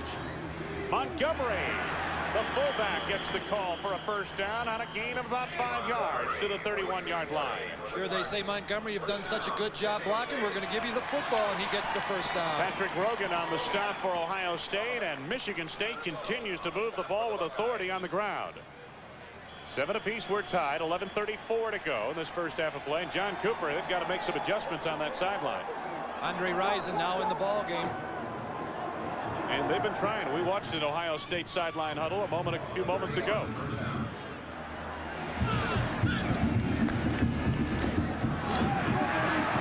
Alan Hickson almost stepped through the tackle attempt to John Sullivan, who gets credit for the stop. Hickson on a gain of about 4. I was looking for Hickson to cut it back inside. There was an opening back to the inside, but he didn't see it. Let's see if we could see it from here. That's number 30, Hickson, on the toss sweep. Now look at back inside. If he makes the cut on 57, the linebacker Sullivan may have picked up more yardage, but it's so easy from up here. Yeah, I did see you flinch, though, right away. Second down. Ezor gets a block from Montgomery. Good cutback close to the first down inside the 25 to the 22-yard line of Ohio State. Mike Sullivan made the stop for the Buckeyes. Third down and short, about 1.5 yards to go to that first down. What do you think? Maybe Mandarich aside? Yeah, right. Pretty soon we're going to be able to call the plays up here. These are Michigan State fans right there. It's getting to be that time of year, isn't it? Coming up on Monday, I believe. What a guy won't do to get on camera, huh? Well, Ezor's got a first down to the 18-yard line of the Buckeyes. And boy, I tell you, Jim, they're running straight at him right now. Sreko Zizakovic made the stop. Wayne, they're doing a good job for the Spartans on the offside. You'll see Ezor start right now. Look at the hole open off to the offside. Good hole for the first down. The tailbacks of Michigan State do a good job of reading those plays. You know, the offensive linemen are told, get into the face of the defender, take him wherever way he wants to go, and the back will read it. First down State at the Ohio State. Rison and Boyer to the top of your screen. They're the wide receivers. They've been ornaments for the most part today. Only 3 passes attempted by Michigan State this afternoon. Too much time, I believe, delay a game to be called here. Delay of game against the Spartans. This will stall the drive momentarily. You've noticed, Wayne, that the Spartans have gone into that offensive set, that tandem set, 2 wide receivers, one stacked behind the other. They've gone into that set several times this afternoon. It worked once to the pass to Boyer. First down. But you're noticing, too, that they're running so well in that set, too. 3 penalties against Michigan State, all on the offense. First down now coming up. First and about 15. Notre Dame extends the advantage over Navy. Second period of play. I believe that game's at Annapolis, is it not? Or in Philadelphia? It is. In Baltimore. Here's Here's the give to Hickson. Plenty of running room. Inside the 15, you're shaking your head. A late flag coming up on the play. You're shaking your head, Jim Grabowski. Did he make the wrong cut again? No, I don't think he made the wrong cut. What I'm shaking my head is the dominance once again of Michigan State. You'll notice the play starts left. He cuts it back right. And the right side of the offensive line is just pushing back Ohio State. Face mask against Ohio State, Jim. Watch the play again. Hickson going left. Now he looks at the right side. Watch the holes on the right side. Look at it. Michigan State is just driving back Ohio State. And if you're a ball carrier, you don't have to worry about making a big cut until the secondary. You say, God, I got a big day this afternoon. Face mask of the defense. It's still first There's down. the face mask right there. I believe Derek McCready got his face mask. Again, it's an inadvertent face mask penalty. But the 5-yard penalty tacked on to the end of the run moves the football inside the 10, where Michigan State has a first down and goal to go. And look at the first downs of this ball game thus far. Been total dominance by the Michigan State offense. The Spartans in a 2 tight end formation. Hickson, not much there that time. They clogged it well. On the bottom of the pile, Derek McCready, the defensive end, sifted over to make the stop. And a good job by Ken Coleman, the defensive tackle. He stacked it up. McCready and Coleman there, the mid portion of that defense. Second down and goal to go. They mark the football near the 7-yard line. I should have mentioned that it wasn't first and goal, but it's first down now. That 5-yard penalty did not give them a first down. First and goal is what they've got it marked as now for Michigan State at the 7-yard line of Ohio State. Blake Ezor now in the backfield as the tailback. This is Ezor. He slipped, it appeared, as he tried to make a move around the block by Montgomery off the left side. Jimmy Peel got in to make the tackle. Credit Jim Peel with great penetration. He took on the block of Montgomery in the Spartan backfield. Ezor saw it coming, tried to make the cut, stumbled, and Peel got the tackle. He who hesitates in this game, right? Especially down by the goal line. Yes, sir. Back outside the 10 now, just inside the 11 are the Spartans of Michigan State. We're tied at 7 apiece, 8:15 to go, first half of play. Michigan State on a second down. It's a goal-to-go situation. Ezor up the middle, inside the 5 to the 4-yard line. Sullivan makes the tackle along with Pat Thomas. Gain of about 7 yards. Again, a cutback play by Ezor. You'll see number 57 in the middle of your screen there, reading the cutback, coming back into the play. 57, Sullivan, and the other linebacker, I believe that was Craig, making the tackle. Pat Thomas got a piece of him just before he entered the picture there. And it's a first down, second down. Make that a third down now for Michigan State inside the 5-yard line. This is the 11th play of the drive coming up. Third down. Goal to go from the 3. McAllister. Knocked down beautifully by Vincent Clark, intended for the tight end Gusevich. McAllister was running out of real estate and had to get rid of it. You're going to see the play action, the bootleg fake to Ezor, then McAllister rolling out. Now he's looking downfield right about here. He wants to go to Gusevich, but good coverage by Ohio State forces McAllister back to the outside. Gusevich now turns back inside, but good reaction back to the football by number 7, Vince Clark. Good defensive play by Clark. Langloh for a 20-yard field goal. High snap. Butland got it down, and it's blocked down the play by David Brown. They could score on this. Making the recovery, Treko Zizakovich. Out near the 35-yard line. Was it Dumas or Brown? It was Dumas who blocked the punt. He came in from the outside. A good, clean block by Dumas. Let's take a look. You watch it on the left side, right there in your screen. Number 21, getting around the block of Montgomery, diving in there, making the block. Now, the reaction by Michigan State here, I don't think was very good back to the football. They didn't realize that ball could have been returned for a touchdown. Right there, following the ball, but he doesn't. And Ohio State recovers, and another big play by Ohio State. Treko Zizakovich was a running back for a few yards there. We've got a break of the action. We're still tied with 7:08 left to go in this first half of play. Back after this from your local station on the Big Ten Television Network. So I took his word for it. This slick computer guy said he had the best solutions at the lowest prices. Should have known better. Now the thing is just sitting here. How can anyone say they have a computer solution when they haven't even seen my business? But you know, even though we didn't buy this computer at MicroAge, they're going to give us the training and service we should have gotten from the very start. Now that we know the score, next time we'll call them first. MicroAge, with more than 200 locations, as close as the telephone. Ford trucks have taught us how valuable four-wheel drive can be. But a truck design isn't practical for her. This roomy all-wheel drive Tempo is. With the touch of a button, Tempo goes from normal front-wheel drive to power at all four wheels. The added traction gives me a sense of security, even in rain or snow. And our Quality Plus Ford dealer saved us hundreds, and the car was in stock, ready for delivery. I'm glad we learned about the all-wheel drive Tempo. Quality Plus, Ford and you. By Ameritech. Ameritech, solutions that work.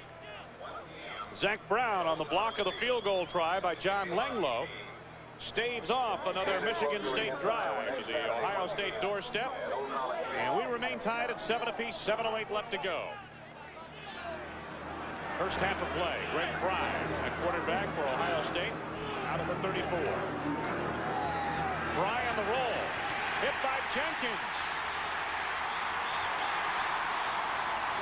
Jenkins wrapped him up, spun him around, and then got some help from his friends back inside the 25. Wayne, the faking back has to pick up a linebacker when he blitzes. You'll see the fake right there to Hicks. Now Hicks got to pick up number 51. And this is the results when you don't. That's one of those famous lookout blocks, you know. Hicks should have turned around and said, look out, Fry, he's coming. Loss of about 10 yards, 2nd and 20 now, back at the 24-yard line. 2nd and 20.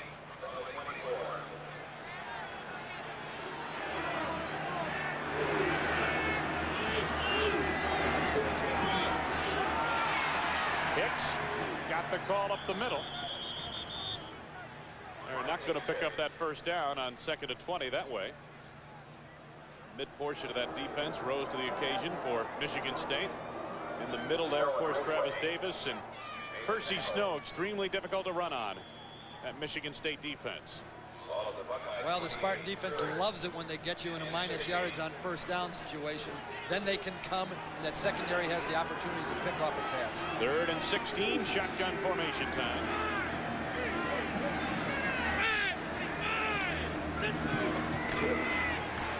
Fry with time. Caught from behind. Call it a coverage sack, but a sack nonetheless. Travis Davis made the hit. Oh, I tell you, that had to be good coverage downfield. He had all kinds of time. Definitely right, Wayne. It is a coverage sack. You'll see Fry dropping back. Now look at the coverage. Basically a 3-man zone, a 3-deep zone. But you'll see an open man right in the center of your screen. Now Fry didn't see it, that's all. The punter, Jeff Bowman, muffed the snap, had to pick up, and he's angled out of play on the near side inside the 30-yard line of Ohio State, and that's where the Spartans will start their next drive offensively.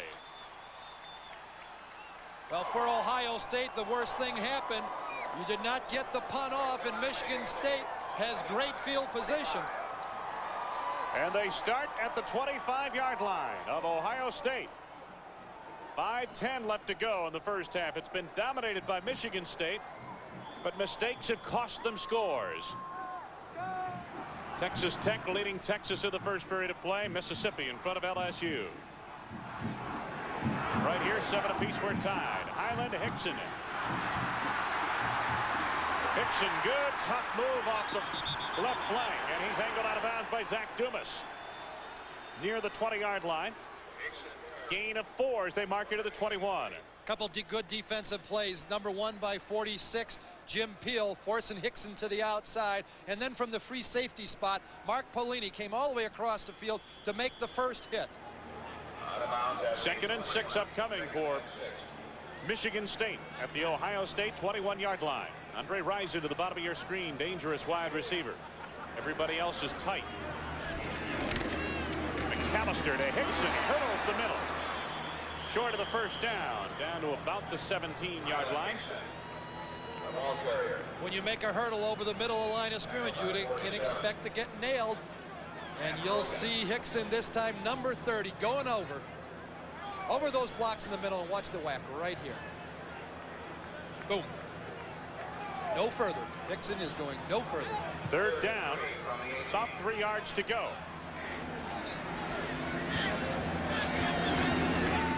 Hickson met at the line of scrimmage.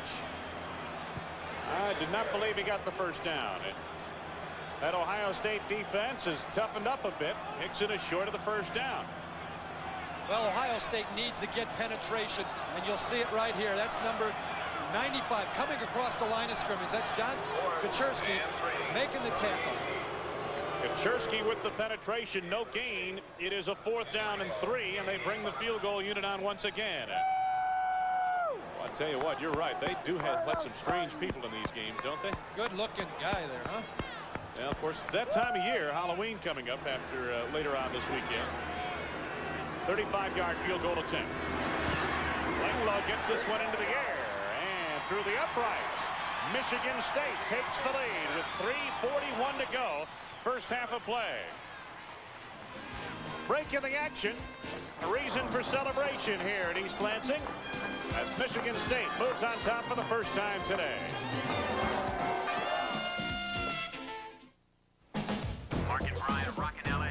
It's another hot one out there. 98, 12 degrees and no relief in sight. It's hot, hot, hot. Right now, the only thing that would taste better than a nice cold one is a cold filtered one. Man, I could sure go for one of these. Because if you want a beer whose rich, smooth draft taste hasn't been changed by heat pasteurization, we've got it down cold. Right. Cold filtered Miller Genuine Draft. It's as real as beer gets. We have a slightly revised forecast. It's cold. Go. When one of the world's big banks needed a voice and data system, they looked at the bottom line and chose Ameritech, the information company that could custom design a system linking 50 locations today, hundreds tomorrow. A flexible system that saved space, saved staff, and saved money. When your bank won, your communication system must make sense. Dollars and cents. Ameritech. Solutions that work. Wayne Larrivee, Jim Grabowski at Spartan Stadium in East Lansing with 3:41 to go in the first half of play, and the Spartans now leading the Buckeyes 10-7. Although you take a look at the team statistics, and we're going to look at them at halftime, you're going to think the score is about 25-0 Michigan State. They have dominated here today, but mistakes have cost them. Blocked field goal, 2 fumbles lost. Absolutely dominated this first half. Just that control of the line of scrimmage has all been in the favor of Michigan State. John Langlow teeing it up. He is kicking into the wind, and it's a fairly stiff wind on a crisp, cool day here at Spartan Stadium. Temperature at game time was in the neighborhood of about 25 degrees. Hicks number 23, Snow number 25, and they want to disguise where one is going to go. Langlow's been trying to keep it away from Snow, who leads the nation in kickoff returns. Kind of a line drive squib type of kick taken by one of the upbacks. That is Graham. Graham, a fullback, running hard across the 35-yard line. And Scotty Graham gets it out to about the 38-yard line. Steve Montgomery, a fullback for Michigan State on the special teams coverage for the Spartans. Good return by Scotty Graham. He looked like he really wanted to run the football. Take a look at this and tell me what the score is off of this. Got to be about 21-0, right? Absolutely. In fact, the score is 10-7. Michigan State leading Ohio State. Fry is 3 of 7, 42 yards and a touchdown. He's had 4 passes dropped here today. 1st and 10 Buckeyes.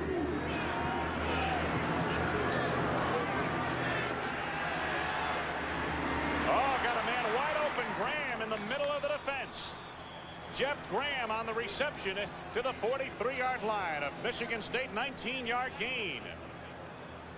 Wayne, the best play you can run against the zones of Michigan State is those deep curl patterns, and you got to do it on first down when they may not be expecting it.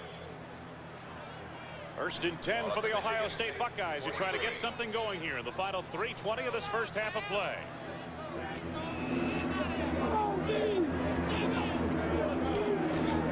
Matlock, the fullback, off the right side of the line. Matlock ran into a wall of defenders. Got about a yard or 2 on the play. Over to make the tackle, Benson Donaldson, along with Jason Ridgway for Michigan State. Percy Snow wasn't far behind those defenders. Medlock is a big kid, 220 pounds, but he packs it on just a 5'9" frame. He is solid, built like a rock, low to the ground. He can be tough when he gets it going. Second down, gain of 2 on the play. Second and about 8. That's Ellis in motion. Fry looks to the air under some pressure now. Hicks is wide open. Hicks has a first down inside the 35 to close to the 31-yard line of Michigan State on a 10-yard pickup. Fine play by Greg Fry, running out of the pocket. They're putting pressure on him, but he's reacting well. As we said, he's got all the physical tools to be a real fine quarterback in this conference.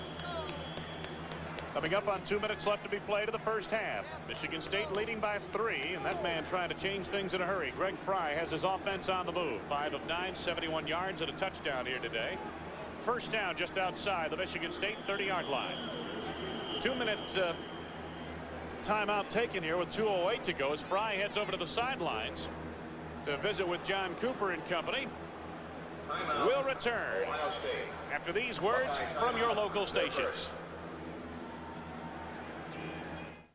First thing in the morning, we keep you informed with news that affects you on AM 1310 WIBA, Madison's news station. Weather, business, sports, Brewer baseball, Badger football, hockey, basketball, the World Series. We keep you informed with the news you want to know when you want it, and we keep you entertained with the music you know. AM 1310 WIBA, Madison station. All day, all night. If you don't know a lot about the history of the used car you're thinking of buying, then you should know about the dealer you're buying it from. At Wentworth Motors, we have the reputation of handpicking all of the used cars you'll see on our lot. These cars are trade-ins and not auction cars that are required to pass a very thorough inspection by our award-winning service department. Because at Wentworth Motors, we realize that our name and reputation are on the line with every used car we sell.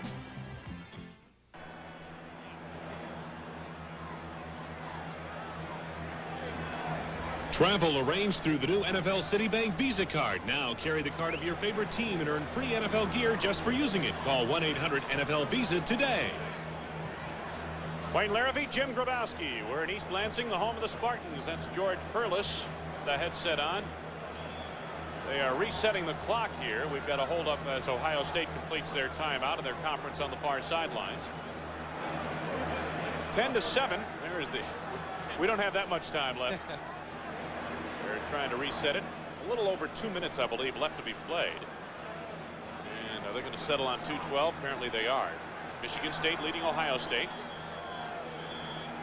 The official still wants more adjustment to the clock.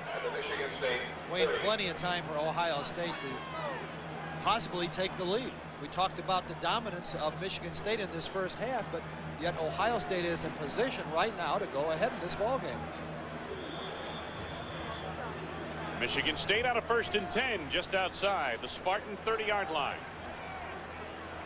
Say Ohio State 1st and 10.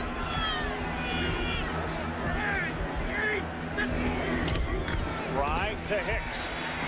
Hicks on the roll, forced to the outside.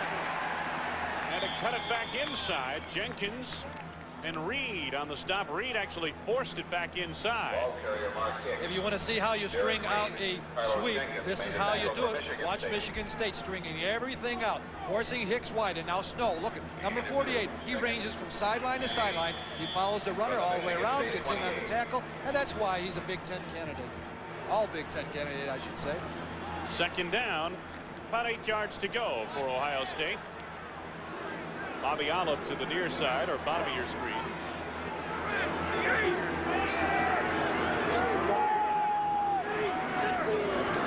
Fry off the play action. Davis forcing him from the pocket. Fry takes it himself. And he's got a first down inside the 20 near the 18-yard line. Benson Donaldson chased him out.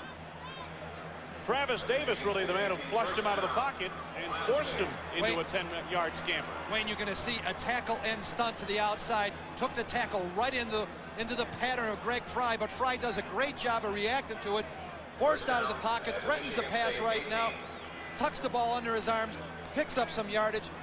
Good play by Greg Frey. Timothy Ridinger was also in the offensive backfield, flushing Frey from the pocket. First down at the 18-yard line of Michigan State. Buckeyes on the attack. Mark Hicks. Good move. Close to the 10-yard line. Gain of 7 or 8 yards. Carlos Jenkins made the tackle. Give a lot of credit on that play to the tight end, Jeff Ellis. Had a great block, allowing Hicks to turn it upfield. Hicks, a transfer from Cal Berkeley in the spring of 1987. Sat out last year at 26 yards on 5 carries at Minnesota. 7th play of the drive coming up for the Buckeyes. 2nd and 3. Frey looks to the air. Again being flushed. Pass intended for the fullback Bill Matlock. Underthrown, and Travis Davis applying the heat on the quarterback. This is really, once again, a secondary sack, a secondary pressure. Frey looks down, he comes into the pocket, he's looking downfield, he can't find anybody open. Now watch the pocket just start collapsing around him. He runs out of the pocket, now does a great job of finding someone open. Before he hits the ground, he throws the ball off. He just wants to get rid of it and protect himself. 3rd down and 3 from the Spartan 11-yard line for Ohio State.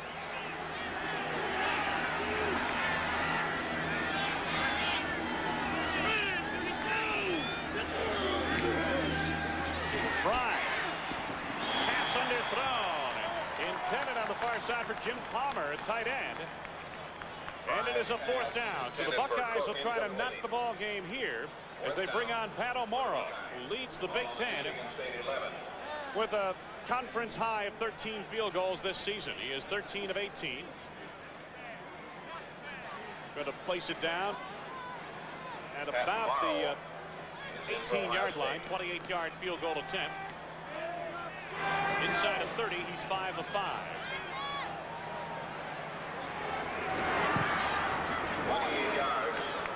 And with kicking into the wind, he nonetheless puts it through the uprights, and Ohio State has caught Michigan State with 27 seconds left to go in the first half of play. We're tied at 10. Really a fine drive by Ohio State. They're not quitting on themselves. That started on their own 38-yard line, marked the ball down for that field goal. On the field goal.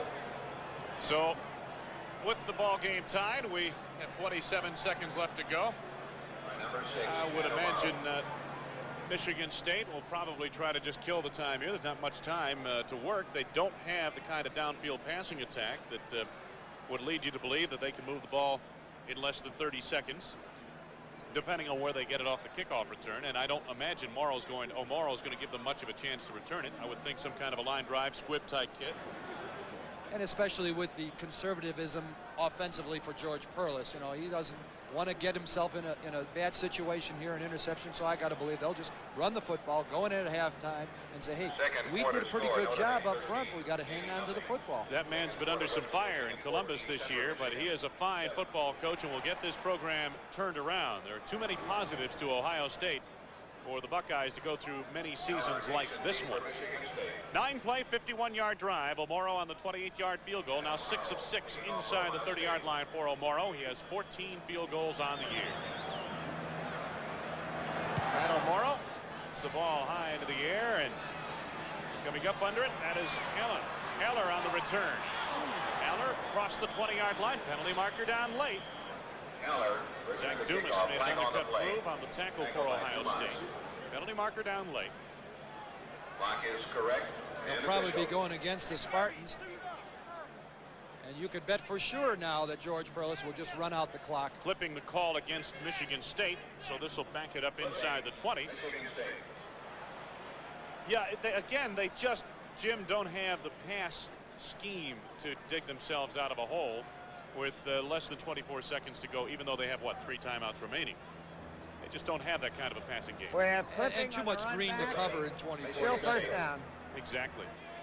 If they had a big return out near the midfield marker, that's a different story. Then you try to move into field goal range. But at this stage, I imagine they'll try to kill the clock and head off the field knowing they dominated the first half and find themselves maybe a bit perplexed. They're tied at 10 apiece despite the dominance they've held here this afternoon.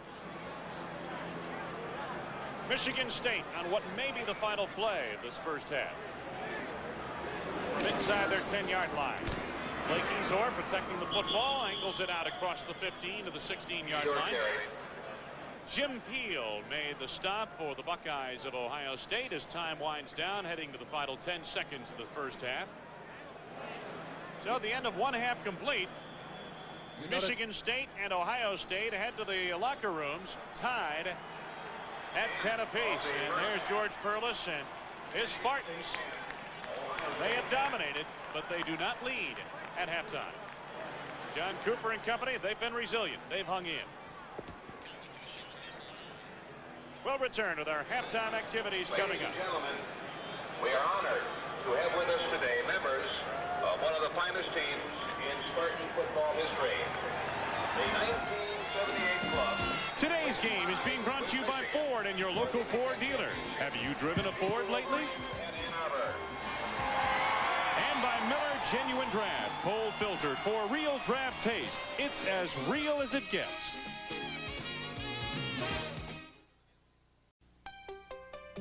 It's been the world's best-selling car 6 years running. Maybe it's because of features, reputation, or overall value. Whatever it is, it's no big surprise if you've driven a Ford Escort lately. Winning the world over. Have you been behind the wheel? Winning the world over. Now get a $400 cash bonus on Ford Escort. On the road again, going places that I've never been, seeing things that I may never see again. I can't wait to get on the road again. For high-performance protection, look to Valvoline High Performance Motor Oil. Valvoline with special formulas to help keep cars like yours on the road and on the road again. Motor oil is not just motor oil. At The Ohio State University, we're preparing for a new era of achievement. We're conducting a $350 million campaign, the largest private fundraising effort in the history of public higher education. This 5-year campaign is bringing us new endowed faculty positions, greater financial aid for students, important new facilities, and much more. We thank all the alumni and friends of The Ohio State University who believe private support makes the difference between a good university and one that sets the standard for others to follow. What do these famous people have in common? A magic man on the court and one at the plate. A man called Spencer and the governor of Michigan. The chairman of CBS Broadcast and the president of USA Cable. The president of the University of Texas and the University of Illinois. These people are Michigan State alumni. In East Lansing, we're proud of all Spartan alumni, including 5 Rhodes Scholars this decade alone. We're back at Spartan Stadium in East Lansing. They are honoring here today the 1978 Big Ten co-champions, the Michigan State Spartans. That team included Kirk Gibson, now the Los Angeles Dodgers. They tied Michigan for the Big Ten championship. Could not go to the Rose Bowl due to collegiate probation. Darrell Rogers was their head coach. Wayne Larrivee and Jim Grabowski halftime here. Despite the fact that Michigan State has dominated this football game, they remain tied with Ohio State at 10 apiece. Well, you could say it in a nutshell, it's the inability of Michigan State to hang on to the football. They almost really got themselves deep in a hole when the pass was deflected, a 10-minute pass for Blake Ezor. They're down 7-0 at the time. A pass is deflected into the hands of the linebacker Sullivan. He runs it down to the 8-yard line. Could have put Ohio State in great position, but there was a penalty on a play. It came back, and they marched the football down the field. But Ezor again got into trouble, fumbled the ball into the end zone. And that's really the whole thing in this first half is Michigan State did not hang on to the football. Well, a young sophomore by the name of Hyland Hickson has come on here. He's from the same high school that All-America Lorenzo White attended. And matter of fact, his high school coach feels he's a little bigger than Lorenzo White and maybe a little faster. He's had an excellent first half of play. Yeah, he really has played well. He's 214 pounds, so he adds more strength than Ezor has. They probably have about the same amount of speed, but I think that Hickson could get outside better. He runs laterally a little better than Ezor does. Island Hickson had a fine first half today. Michigan State, we expected them to run the football today. They felt they could move the ball effectively on the ground against Ohio State, and in fact they have. Ohio State, Jim, I mentioned it during the first half of play, has had a lot of injuries on the interior portion of their defense. They lost their best defensive lineman to injury. They lost their best inside linebacker to injury. They're a little bit softer than we're used to seeing Ohio State defensively up the middle. Yeah, they have not attacked the line of scrimmage, and for them to get into the game defensively, I think they have to do that. I think they have to get across the line of scrimmage, get some penetration. They just can't allow themselves to be passive and take on the blocks. They have to attack. All right, at halftime, our score has Michigan State and Ohio State tied up at 10 apiece. We'll return with more halftime activities after these words from your local stations. Robert Vaughn discovers the Helsinki formula, which contains and refers to the active ingredient studied at the University of Helsinki for hair loss. On my latest Robert Vaughn Discovers program, we examined a revolutionary new breakthrough in hair regrowth. Can a product actually stop hair loss? Can you rejuvenate hair growth? We spoke live with doctors from around the world who have experienced results. I know 80% of my patients had good results. Yes, it's very good results. Definitely recommend it to anyone who would like to see hair growth. But the actual results that people have are always the most important. I started using it immediately. I saw a difference. Now I have good hair here, and I have a regrowth over here. But all this hair was not there a year ago. On the left, we can see Mike's hair after a few weeks with the formula. And on the right, the bald spot looks almost covered. It just keeps coming in. I'm pretty happy with the Helsinki product. And sure enough, it's worked for me. We invite you to discover for yourself. The Helsinki formula. To order on your Visa or MasterCard, call toll-free 1-800-543-5200. This safe and effective treatment is not a drug and is only $39.95 plus $4 postage and handling. To order direct, write Pantron 1, 8663 West Sahara, The Lakes, Nevada, or call toll-free 1-800-543-5200. The full 3-month supply is simple to use and comes with a complete money-back guarantee. We're a small town, homegrown, made the way you make your own pizza. Tombstone, we're a ladle down and loaded up with lots of mozzarella on the pizza. Tombstone, we pile on the goodness, we're loaded with real cheese. We're sure the taste of Tombstone's gonna please your families. We're a small town, homegrown, made the way you make your own pizza. Tombstone. For our 26th anniversary, we're introducing a new topping, the Tombstone Pizza Free Sweatshirt offer. War of the Worlds.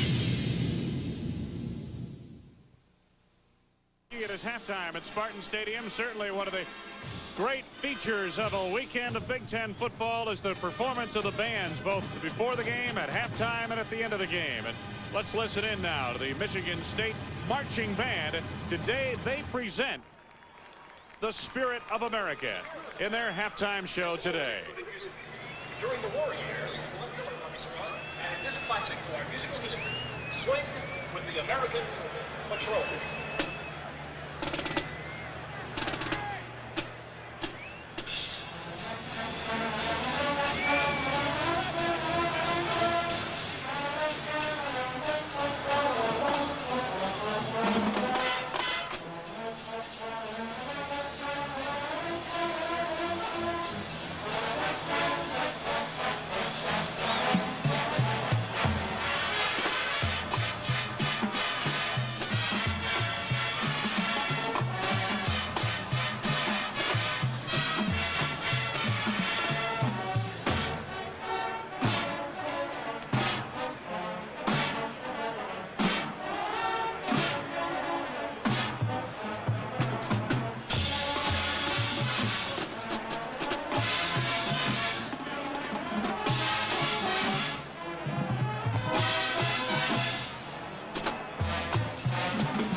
before, better than 76,000 in attendance on a crisp, cool, clear day in East Lansing. Well, there's more than just football to the Big Ten in the fall. Women's volleyball, and there you get a look at last night's results. Ohio State over Michigan, 3-0. Indiana defeated Michigan State, and Iowa over Northwestern by identical 3-1 scores. Wisconsin played Minnesota. Wisconsin scoring a 3-2 victory. Illinois over Kentucky 3-0. Volleyball is a lot of fun and a great activity to watch as a fan and take part in as a player. There you look at the standings. Illinois, a very fine volleyball tradition down in Illinois. They are undefeated in conference play. Iowa 3 games behind, and the second half of the Big Ten as they round it out. Coming up, volleyball matches tonight. Hope you'll see a game in your area. Ohio State playing at home. Indiana hosting Michigan. Northwestern plays host to Minnesota. Long Beach and Illinois do battle, and Purdue is at the Florida Classic. We'll be back after these words. Hey, Ball, how you doing? Hey, pretty good. Joey, how are you? There you go. Hey, guys. Finished already. Hey, I thought we were supposed to be doing this in-house. We did. New computers. Quintile analysis? Hey, give me a break. Well, Siegel did that. I thought he's in the LA office. Yeah, so's Edwards. She did the graphics. So how'd you get everybody together in the same place? Welcome phone. What? Welcome phone. Pardon me? People everywhere are dropping what they're doing and calling for Piedmont Airlines' lowest fares. Drop what you're doing and call today. Drop what you're doing to get our lowest fares to over 170 cities. And Piedmont service. Drop it. Call today. Tickets are non-refundable and substantial restrictions apply. Now, pick it up. When the University of Illinois needed a voice and data system to take them into the next century, they needed innovative answers. They chose Ameritech, the information company able to link several campuses in several cities, always adapting the latest technology, always anticipating the university's needs. Because when you find a communication system that progressive, the rest is, well, academic. Ameritech, solutions that work. On the road again, going places that I've never been, seeing things that I may never see again. I can't wait to get on the road again. For high-performance protection, look to Valvoline High Performance Motor Oil. Valvoline, with special formulas to help keep cars like yours on the road, and on the road again. Motor oil is not just motor oil. The Big Ten Conference. Academics, athletics, tradition, achievement since 1895. Utilizing excellent facilities, Big Ten faculties are committed to teaching and research of national importance. Athletics complement the academic scene on the Midwestern campuses. The Big Ten Conference takes pride in the students it educates, the ideas it generates, and the scientific, agricultural, and economic activities it stimulates. It is halftime here in East Lansing, Michigan. The Ohio State Buckeyes and the Michigan State Spartans are tied at 10 apiece. Let's go to Columbus and visit Ohio State University, a school that prides itself on its diverse historical and educational heritage.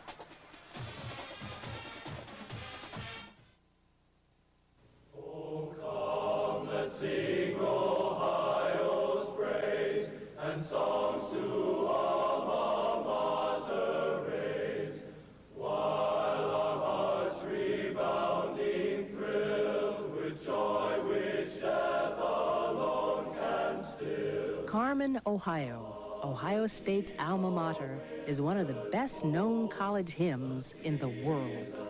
Written at the turn of this century, it speaks of friendship and pride, of joy and death, of college as a communion of people with a common bond of sentiment, tradition, and, of course, education.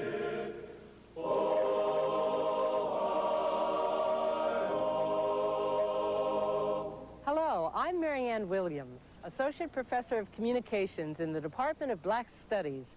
In the next few minutes, it will be my privilege to guide you through Ohio State.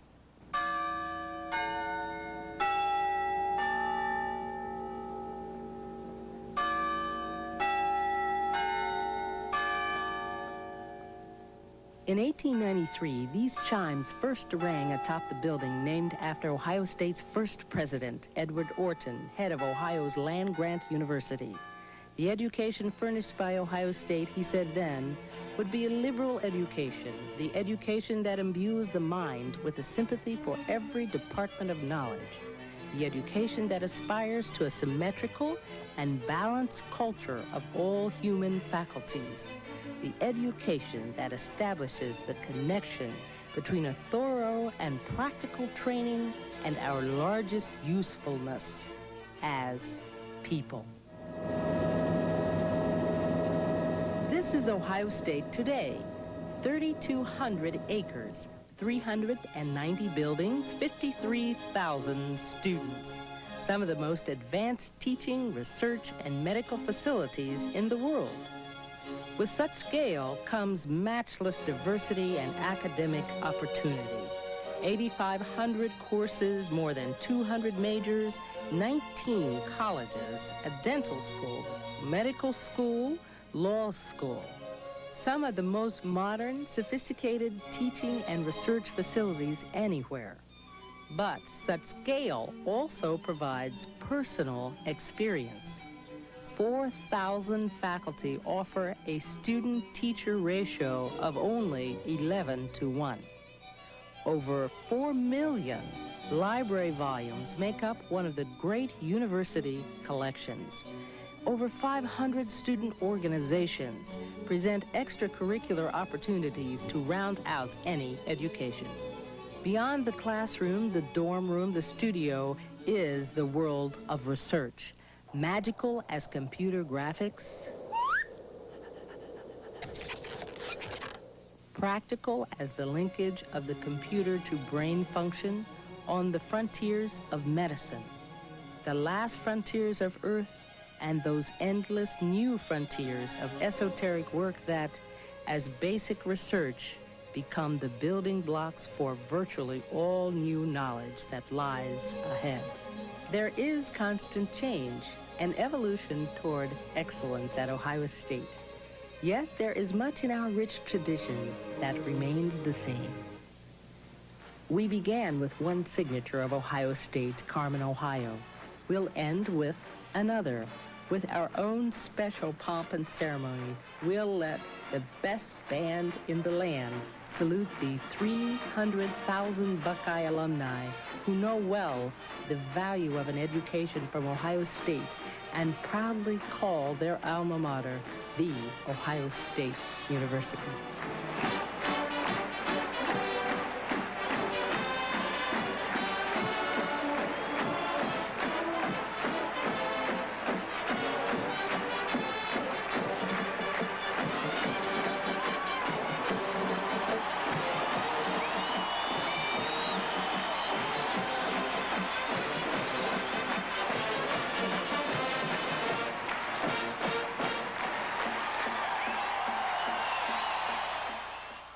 The Apple Big Ten Scholar Athlete of the Year Award will be presented by an Apple representative during halftime of the November 12th Big Ten telecast on the Big Ten Network. This award is to honor the Big Ten football player who maintained the highest grade point average during the last school year. This is in keeping with Apple Computer's commitment and appreciation for excellence in scholastic achievement. We're at halftime at Spartan Stadium in East Lansing, and the Buckeyes and Spartans are knotted up at 10 apiece. We'll return after these words from your local stations.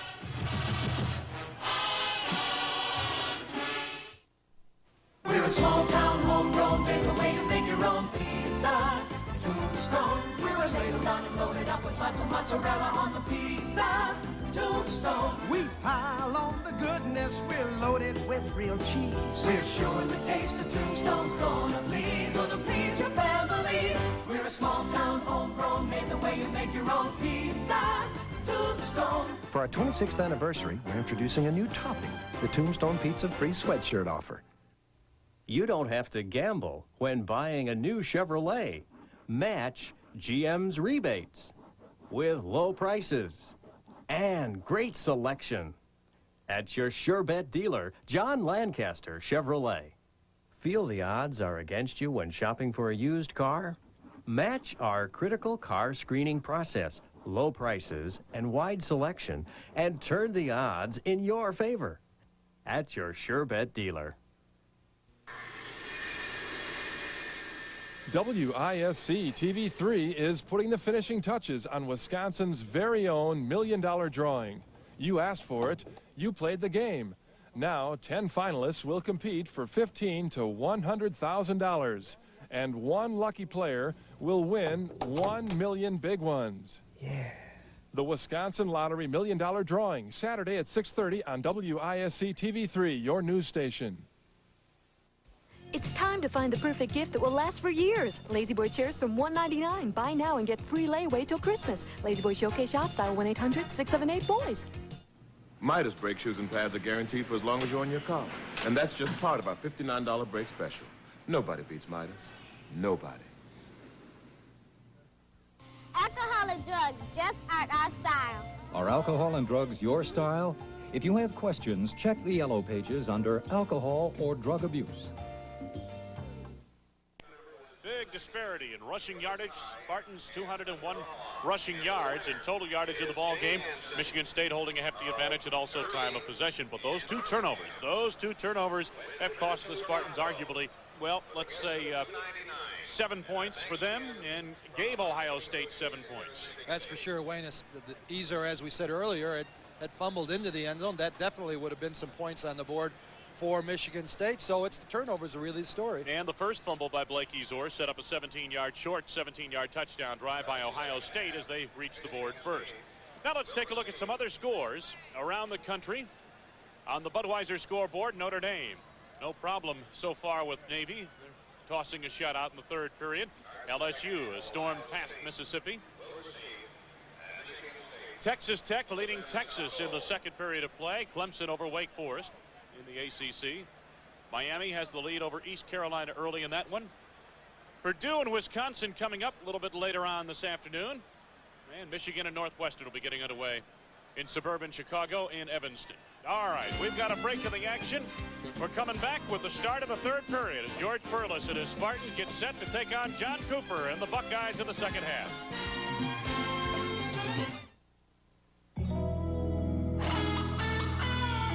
Somewhere, right now, there's a clean, crisp, ice cold, Beechwood aged Budweiser with your name on it. You're invited today to a colorful show of smoothness, of value, of style. The Great American Road Show by Buick. Yeah, it's a powerful cast with exciting new stars. Cars that were born to perform. Yeah, the Great American Road Show by Buick. It's not just a car, it's your freedom. So, car in good shape? Yeah, had it all checked out. Gas station? Nah, GM dealership. Figure those Goodwrench guys know what they're doing. Good. So any idea where you're going? Not exactly. But I'll let you know when I get there. I'll be waiting. Mr. Goodwrench knows it's not just a car, it's your freedom. I live in Manhattan, and when you live in Manhattan, you need comfort, you need pot roast. Sometimes need to eat pot roast with a spoon. I've got a taste for some real food. This game is being brought to you by Budweiser. Beechwood aged for that clean, crisp taste. This Bud's for you. By Buick and your local Buick dealer. The Great American Road belongs to Buick. And by Mr. Goodwrench. No one knows your GM car better than Mr. Goodwrench. No one. Opening kickoff of the second half, and Carlos Snow breaks it across the 35 to the 40-yard line, and he's got yardage out across the 40 to the 41. Carlos Snow Mike Iaquinello made what might be construed as a touchdown-saving tackle on a 30-yard return. And Ohio State in good field position to start the second half, may have a little momentum here.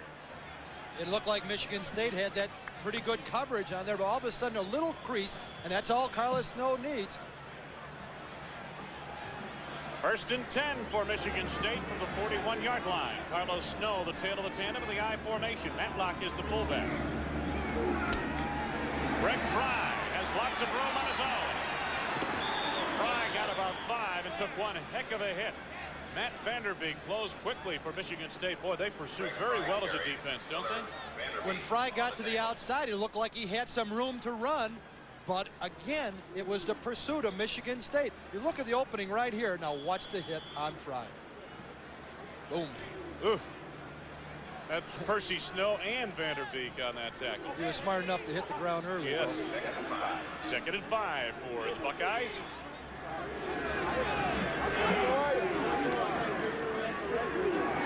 Fry on a roll the other side. Matlock, good move, lost the handle on it. Up for grabs. And I believe the Buckeyes retain possession. Luckily for Ohio State, that ball bounced right back into the hands of Matlock. It was a good move, spinning off the tackler, but he got to hang on to the football. And they're about 2-3 yards short of that first down, Jim. We're tied at 10, just underway, 3rd period from Spartan Stadium. Let's get another look at that play. Now watch the move by Matlock as he spins off the tackle. Boom. But he doesn't hang on the football. Ooh, I tell you, Davis had a shot at it. Had an opportunity, but it went right back into the hands of Matlock. 3rd down, about 3 yards to go. Fry, 1st down and more. Barbiano to the Michigan State 36. Lanier Payton made the stop. 16-yard gain. Looks like Ohio State is going to the pass. Now watch the invert zone. Safety comes up, opening right there in the middle. Great pass by Fry, right on the numbers on number 8 of Bobby Olive. Good pass, good reception for Ohio State. Ohio State wide receiver Bobby Olive, former walk-on. He's just a sophomore out of Atlanta, Georgia. He's going to be a good one. We've got a tight end here, and Jeff Ellis on the left side of this, that offensive line near the top of your screen is going to be good also. Snow into the secondary. Carlos Snow for a 1st down. 12-yard gain. 1st and 10. Good job by Ohio State sealing the middle, pulling the guard. He kicks out on the cornerback. Good hole for Carlos Snow. Just 5 carries here today, 29 yards. I've got a feeling he's going to see the ball a lot more here in the second half. Ohio State on the drive. They drove the ball well late in the 2nd period to set up the field goal to tie the game. They're on the move right now. Matlock, the fullback, has a hole up the middle. Inside the 20 to the 17-yard line. Reidinger made the tackle for Michigan State. 2nd down coming up, about 3 yards to go. Gain of 7 on that play. In the first half, it was the Spartans who dominated the line of scrimmage. In this first series for Ohio State, their offensive line is doing the controlling. Early 3rd period of play. This is the first offensive possession for Ohio State in the second half.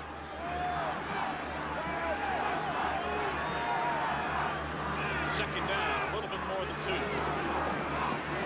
Snow hit in the backfield, and he got back to the line of scrimmage, maybe a yard in the play. Carlos Jenkins, the outside linebacker who's having an excellent sophomore season, made the stop. Carlos Jenkins, a good athlete. He got penetration, made the tackle. Football just inside the 17-yard line. From the 17. 3rd down coming up. 3rd down and about 2 yards to go. Double tights now. They pull in Jay Cook, wide receiver on the wing right side, bottom of your screen. He goes in motion. Right off the play action. Gets it away to Ellis. And the tight end's got a 1st and goal inside the 10 near the 8-yard line. Jeff Ellis on the reception, 8-yard gain to a 1st down. Derek Reed and Lanier Payton on the tackle for Michigan State. Good play call by Ohio State. They send Jay Cook in motion to the left side. He goes on a deep corner route. They delay the tight end on an out move, and Greg Fry found him. Seventh play of the drive for Ohio State with 11:24 to go in the third. We're tied at 10. Fry looks to the air. Quick slant over the middle, and it's incomplete. I believe that ball was tipped in the line. It may have been Percy Snow who did a little tip job there on the ball. Derek Reed had the coverage downfield, and the pass incomplete. Second down and goal to go just outside the 8-yard line. Ohio State got the defense they expected. An invert zone that leaves a wide man, Bobby Olive, one-on-one with the cornerback. The ball just wasn't there. Graham to the top of your screen, Edwards to the bottom. They're the wide receivers. Side formation backfield. Hicks now the tail of the tandem behind Matlock. The fake to Matlock. Fry on the roll. Tries to option it to Hicks, and it's intercepted on the play by Larson, and Michigan State takes over.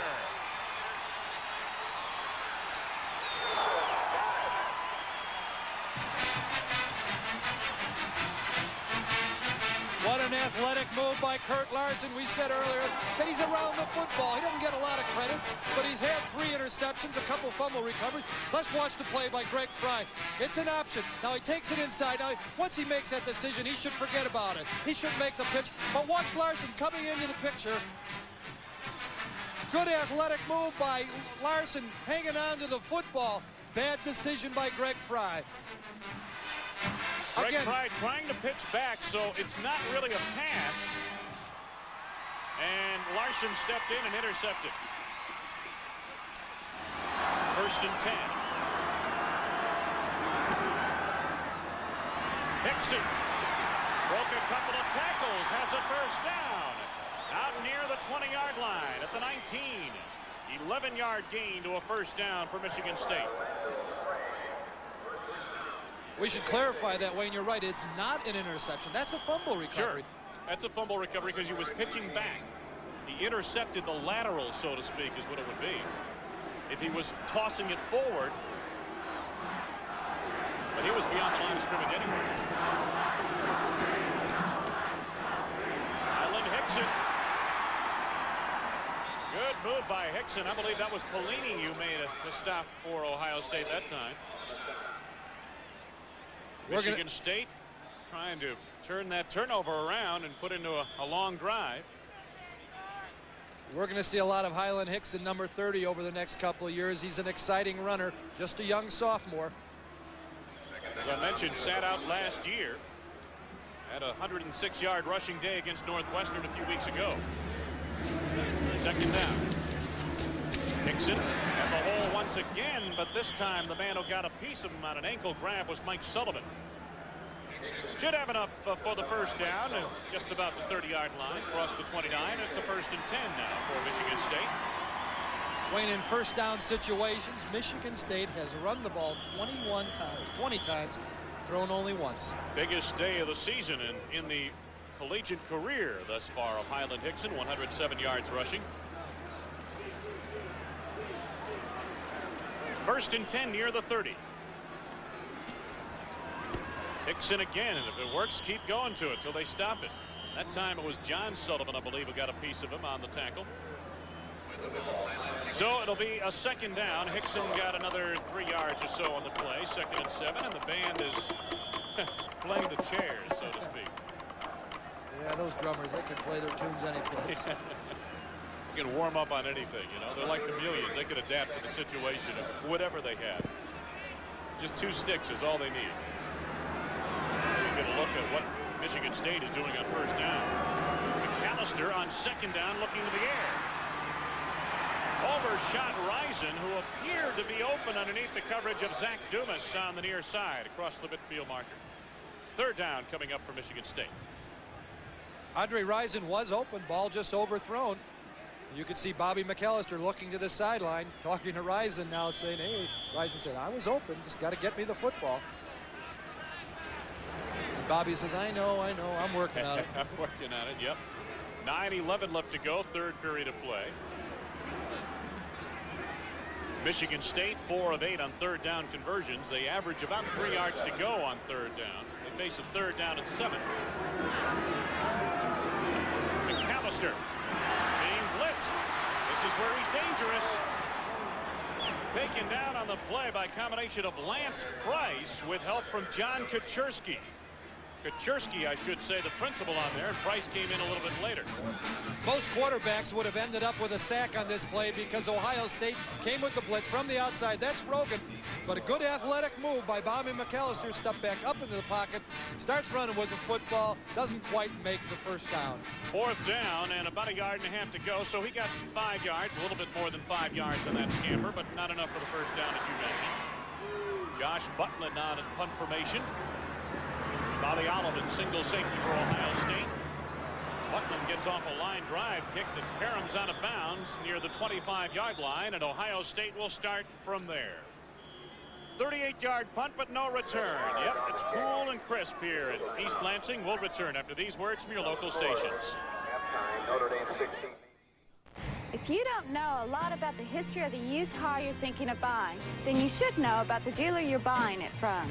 At Wentworth Motors, we have the reputation of handpicking all of the used cars you'll see on our lot.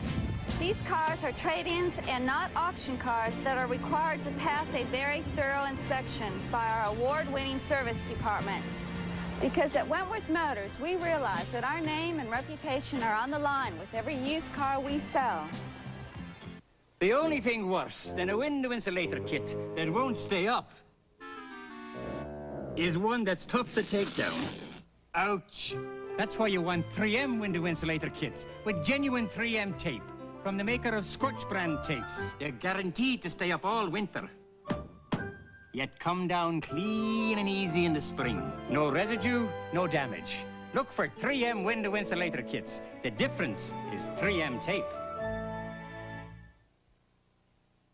Wayne Larrivee and Jim Grabowski at Spartan Stadium on a beautiful day in college football. 8:24 to go in the third. Michigan State and Ohio State are tied. First down for the Buckeyes near their 25-yard line.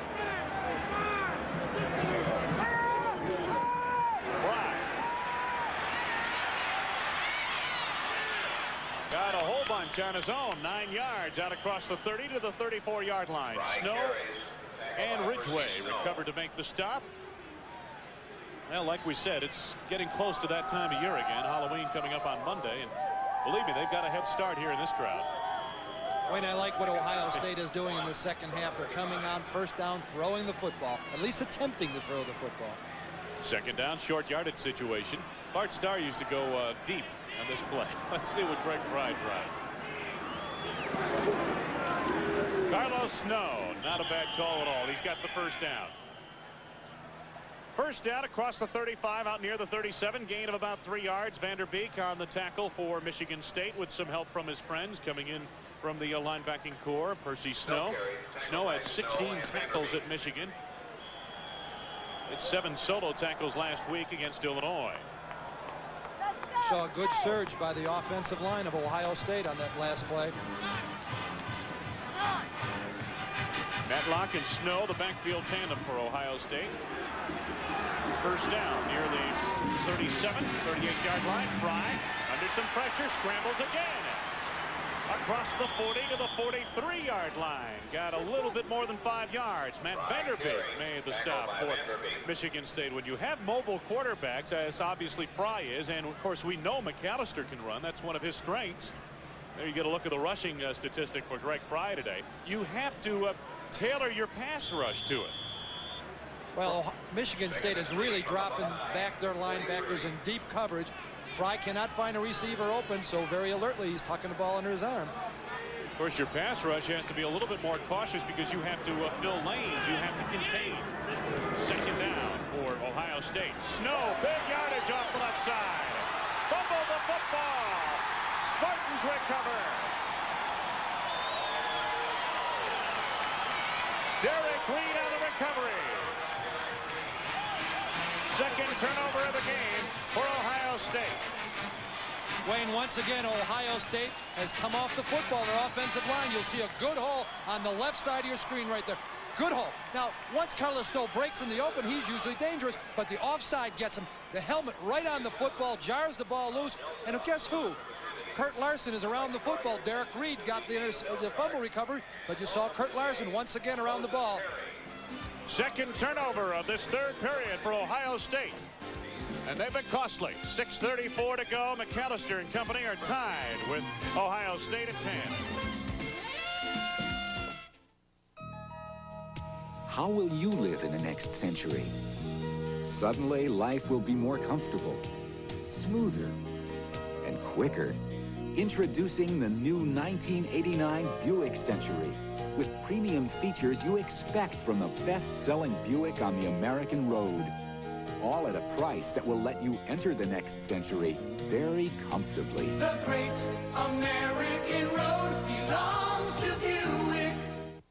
It all started when my wife said, "Honey, Piedmont's fares are so low.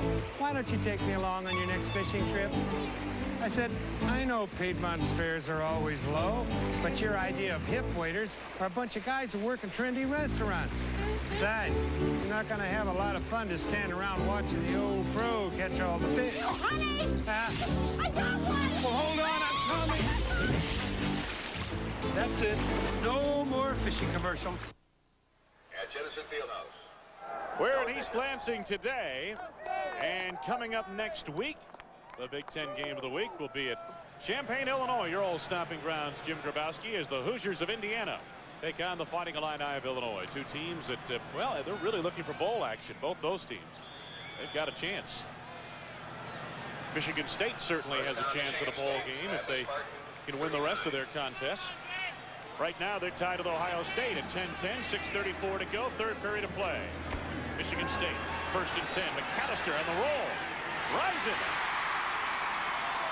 His first catch of the day to the Ohio State 36-yard line. 25 yards and a first down. Wayne, he does a fine job of driving off the defender. In this case, it was Zach Dumas. Let's take a look. Little play action right there. Bobby McAllister rolling out. He's looking to Rison all the way. Now, Rison has just driven off the defender. Number 21, Dumas, turns back to the football. It's there. Good reception. Think the life of the quarterback is easy? Watch this. Ooh. That was Big John Sullivan. 1st and 10. 36-yard line of Ohio State for the Spartans. Island Hickson, change of direction. Shook off a couple of defenders, still on his feet. Fine run by Hickson. It seems like, Jim Grabowski, you get the feeling this guy is growing with each carry.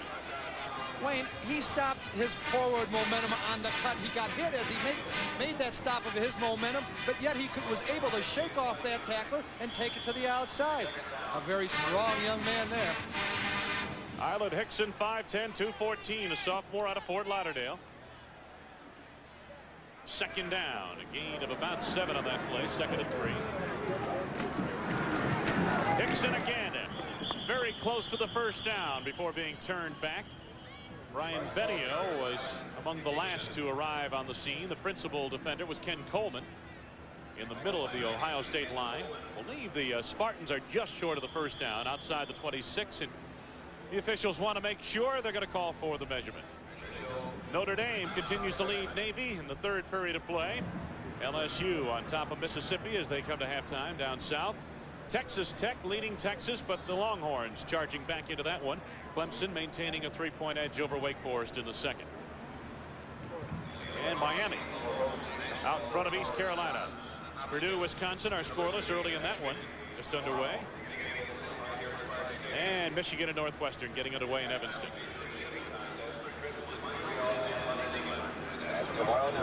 Oh, there we go. Tell you, they usually do that with beach balls in most ballparks, and that's a human being they're doing that with. I guess that's one way to get back to your seat. 2nd down, a little less than a yard to go for Michigan State. Just outside the Buckeye 26. Hickson, the tail of the tandem. He's been the star on the ground for Michigan State today. Marino in motion. Hickson's got a first down inside the 25, down to the 23-yard line. Boy, Blake Ezor is going to have a tough time getting back into the lineup here, isn't he? Well, we're waiting. Michigan State offensive people have been waiting for this Highland Hickson to mature, and he's certainly done that today. Watch a big hole right on the right side there. Great down block by the tackle Robbins. Good kick out by the tight end Gusevich, and you're into the secondary on a third and short situation. That's great blocking. First down for Michigan State. McAllister's completed 2 first-down passes, both for 25 yards, one to Boyer and one to Rison. Keeps it on the ground, goes to the hot hand. Montgomery, he bumped into Montgomery. The fullback who was trying to set up a block, and Hickson goes down a few yards later. Well, John Sullivan, the middle linebacker, the inside linebacker of Ohio State, read the play well. He came into the backfield to take on the block of Montgomery. Hickson ran up the back, but again, his good balance kept his feet. He picked up some good yardage. During the later stages of this, the third period of play, Hickson having quite a day. 6th play of this particular drive coming up. We've got 4:45 to go in the third. We're still tied at 10. Second down for Michigan State. Hickson gets the call again. Changes directions. Nearly broke into the end zone. Zach Dumas on a touchdown saving tackle near the 5-yard line of Ohio State. 12-yard gain. Hickson has a great sense for where the hole is. Again, started on the right side. Watch a cut back to the left. He sees the hole here. He shoots through it. Now watch the leg drive after he gets into the secondary. He gets hit by Dumas, keeps those legs pumping, takes 2 more Ohio State guys to bring him down. It is 1st and goal for Michigan State. Football at the 4-yard line of the Buckeyes. 10 apiece. We're tied in the third. Hickson to the outside. Just short of the goal line. Angled out on the near side by Orlando Craig. Once again, they go to Hickson, designed to go off a tackle. He bumps it out to the outside. And right at this point, I think he's going to score. But look at the tackle by Orlando Craig. Prevents him from going into the end zone. At the 1-yard line, it's a 2nd and goal for the Spartans, looking to take the lead here in this third period. Hickson hit in the middle of the line once again. I believe that was John Sullivan, the inside linebacker, coming over the top that really made the hit that foiled the play. Take another look at it. He might have been juggling the ball a bit here. Let's see if it was a clean exchange. Good surge here by Ohio State, preventing Dixon from getting into the end zone. Just no place to go. Hickson almost fumbled that, Jim. He got the handoff a little bit low.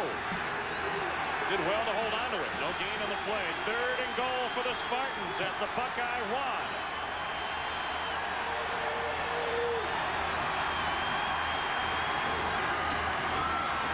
McAllister, this is easy. Touchdown.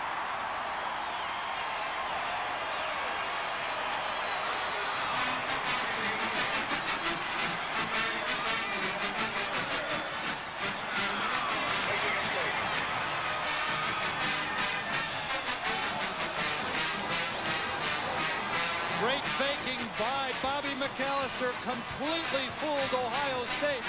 They thought sure that Hickson was going to get the football. Now watch the fake here. All the white jerseys think Hickson has the ball, and he can walk out into the end zone. Holding the ball high, saying, no one's around me. You could do the dance in the end zone. Langloh for the point after. Josh Butlin on the hold. Langloh gets it high into the air through the uprights, and Michigan State with 3:29 to go in this third period of play leads Ohio State by 7. We'll return after these words from your local stations. They're here now, and they're bold, beautiful, and exciting. Hi, I'm Ron Harrington for Lakeland Sports Center. The new models are on our lots now. New styles, new colors, and they're all on sale. That's right, now until October 31st, all new models, fiberglass and aluminum, are on sale. Shop our factory showroom in Greenbush, or our factory outlet store in Madison, or call our toll-free number. So why pay high retail when you can buy factory direct? The only thing worse than a window insulator kit that won't stay up is one that's tough to take down. Ouch! That's why you want 3M window insulator kits with genuine 3M tape from the maker of Scotch brand tapes. They're guaranteed to stay up all winter, yet come down clean and easy in the spring. No residue, no damage. Look for 3M window insulator kits. The difference is 3M tape. Stay tuned to the end of today's game when Jim and I will be naming the Budweiser Player of the Game. And obviously, I don't think there's any question right now if things stay the way they are. Hyland Hickson, that young sophomore out of Fort Lauderdale, will get the award. Let's look at that touchdown run by Bobby McAllister one more time. Now watch the fake. See how it fooled the whole Ohio State defense. Everybody is converging on Hickson right now. And he carried out the fake very well himself. Very well. Over the top. Bobby McAllister just walks into the end zone. Now, I may argue with you a little bit yet about the player of the game, Wayne. You're talking about Hyland Hickson. He's had a great game. But the offensive line, to me, has been the dominating factor. Okay, we'll keep an eye on both. I don't think you'd go wrong either way. How's that for a back pedal? Hicks at the 4, juggled for a moment. Mark Hicks out to the 20-yard line and no farther. Over to make the coverage, Dixon, Edwards, and Freddie Wilson. So it'll be a 1st and 10 for the Buckeyes, who now trail by 7 with 3:23 left to go. Third period. Wayne, let's see if Ohio State continues with their pattern in the second half of throwing or attempting to throw on first down. Buckeyes adjust on personnel. Bobby Olive heading out to the far side, a wide receiver. He's the only wide receiver in the game. 1st and 10. This is Hicks. Good pursuit by that fired up Michigan State defense. He got maybe 2 yards out of that. Over to make the play, Kurt Larson on the outside linebacking post. Ohio State came with a 2 tight end formation. Michigan State countered with an 8-man front. Gain of a yard, 2nd down and 9 at the 21-yard line of the Buckeyes in their own territory. Late in the third period.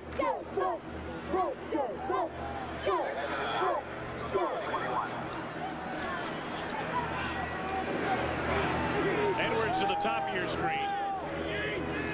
Griffin to the bottom. Fry looks to throw. Oh, and his receiver dropped it as a penalty marker flies. Oh, man, I'm telling you, Bill Matlock got hit in the numbers and couldn't hang on. There was a penalty marker down, though, near the offensive line. And, again, you suspect holding when you see that flag. Well, legal push against Ohio State. Same results. You'll see the surge of the defensive line attacking the offensive line, and a stunt by Michigan State. You saw number 75 come out on the stunt. That's Travis Davis. But the ball got off right in the hands of Bill Matlock. But as he turned, I think he lost the football, and it was upon him before he knew it. Illegal use of hands on the offense. 10-yard foul, still 2nd down.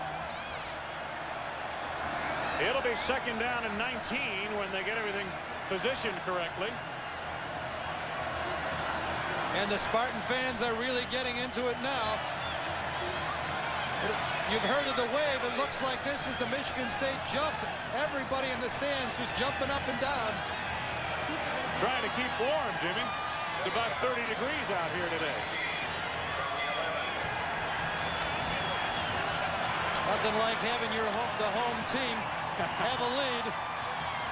If I start feeling a little shaky up here in the press box, Wayne, I may be getting out of here. That's right. Second half possessions for Ohio State. They have struggled at times in this ball game. The fumble recovered by the Spartans.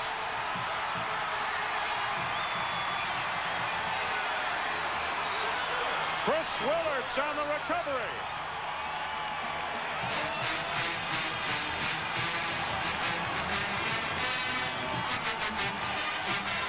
Let's take a look at it. It's going to be a handoff to number 23, Hicks. Looked like the ball was right there, right into the stomach. Hicks just didn't hang on to it. And there's number 99, Willards, right there to pounce on it. His brother Steve played at Notre Dame, and Chris Willards, a junior out of Bay City, Michigan, gives the Spartans possession, 1st and goal at the Ohio State 8-yard line. A chance to break this game open.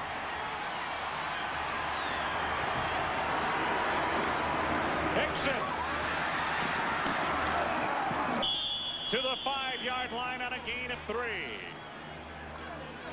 If you don't think there's any hitting out there, that last play, if you could hear it, you could feel and hear the pads popping. 3 minutes, 6 seconds to go in the third. Michigan State leading 17-10, and the Spartans on a 2nd down and goal to go at the Buckeye 5. How the complexion of the game changes at the start of this first half. Ohio State looked like they were going in for a score, but it was a fumble that turned the ball over to Michigan State. Dixon cuts it back inside the 5, down to the 3-yard line. Again, good pursuit by the Ohio State goal line defense. Buckeyes got good pursuit that time, coming from the secondary, Mark Polini at safety. Hyland Hickson has great balance. You see the block out in front, number 27, Roy. Hickson turning it back inside. And he's so powerful when it looks like he should be going down, but he picks up 3 or 4 more yards. That's number 30. Seems to be favoring his right leg as he limps off. Blake Ezor replaces him in the offensive backfield. Roy is the fullback.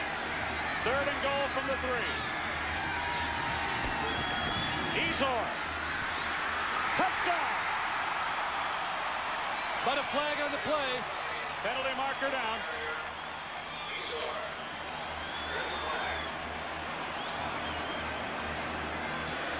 Clip against the Spartans. Oh, how those mistakes kill you. Down at the goal line, you're right, Jim. Boy, I tell you, holding and clipping down to the goal line.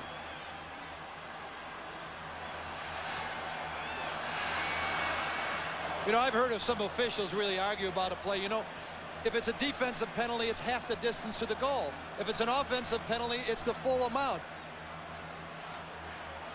John Nealon.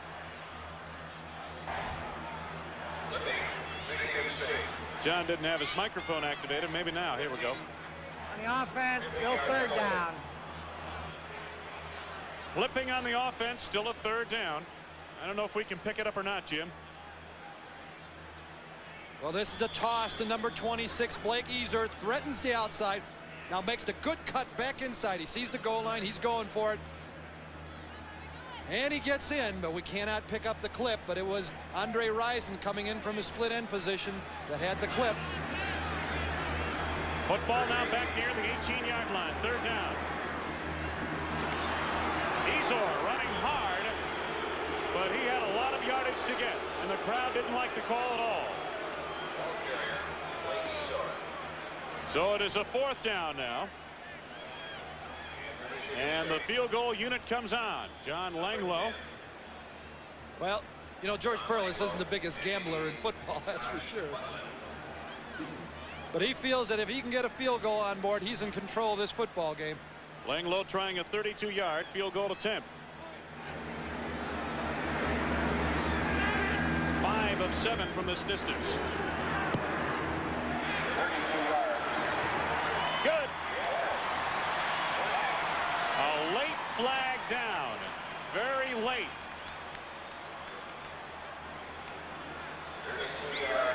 John Nealon threw the flag.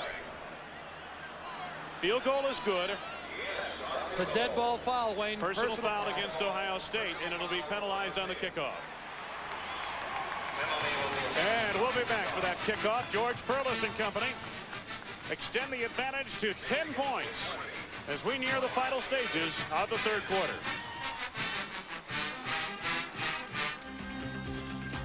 It's just a pure and natural being for you. So icy cold, so crisp, so clear for you. The king of beer, so fresh, so true for you. You got the taste, this blood's for you. Some guys look at this, they see just another brake job. But when you're Mr. Goodwrench, you learn real quick that behind this car, there's a somebody. Somebody who depends on these wheels. Keeping this car running right's important to them. That's why they brought it back here, to this GM dealership. Just another brake job, not to the guy who drives this car. Not to me either.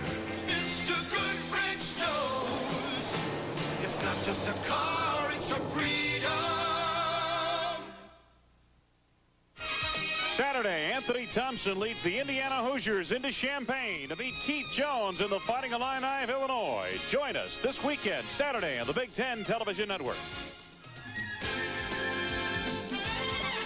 In the second quarter, Columbia 24, Lehigh 21.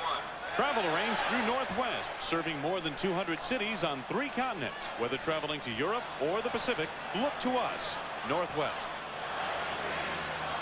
George Perlis on the Michigan State sidelines. Clipping penalty cost Michigan State a touchdown. They settle for a field goal and a 10-point lead at 20-10 with 1:31 left to go. John Langlow getting set to restart the ball game. We're third period of play here at Spartan Stadium in East Lansing. Snow on the near side, Hicks on the far side at twin safeties. Snow 25 leads the nation in kickoff returns. From the 50 due to the post-possession foul. And the kick sails through the end zone. It'll be a 1st and 10 from the 20. The personal foul against Ohio State on the field goal by Langlow. That penalty is post-play, and they assess it on the kickoff. So instead of kicking from the 35, they move it up to the 50-yard line. And Langlow poked it through the end zone, and no return, so Ohio State starts from the 20, 1st and 10. Why that penalty was important is because it kept it out of the hands of Carlos Snow. Buckeye, first down. Buckeyes on a 1st and 10.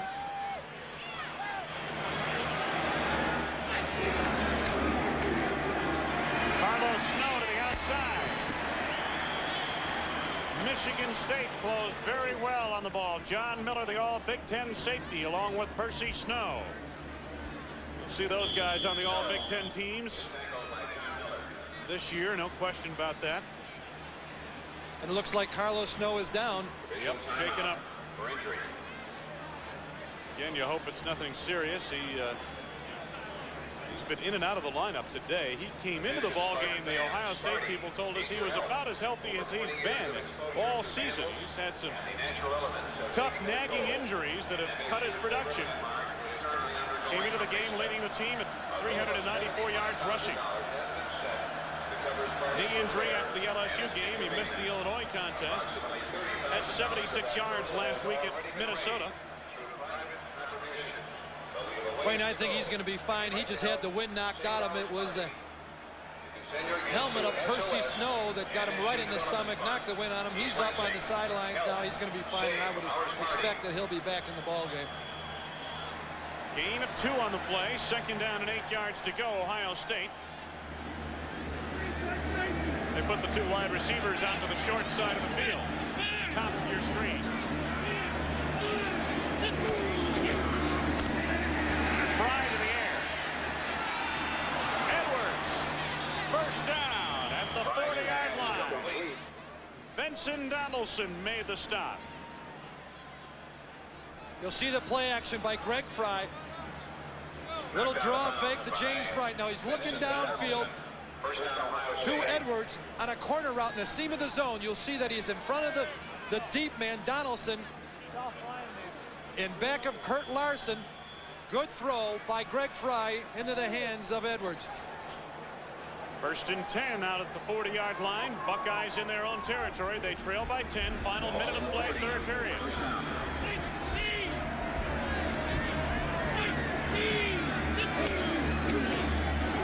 Fry off the play action for about 6 yards. Fry hauled down from behind by Chris Willards. Fry carries. Tackle by Willards having an active 2nd half here. He's recovered a fumble, makes a tackle to the quarterback. 2nd down coming up. Michigan State good at putting good pressure on Greg Fry, but their rush routes are taking him to the outside. Yep. Fry sees the seam in the middle and takes it under his arm and picks up good yardage. Fry's had a pretty good day rushing the ball.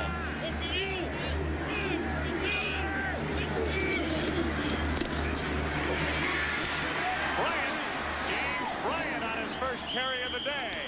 Inside Michigan State territory to the 43-yard line. Kurt Larson made the stop on the play. 11-yard gain to a 1st down. Let's watch it again. It bears watching again. Little counter step by Bryant. Good stutter right here, looking for the hole, sets up the block.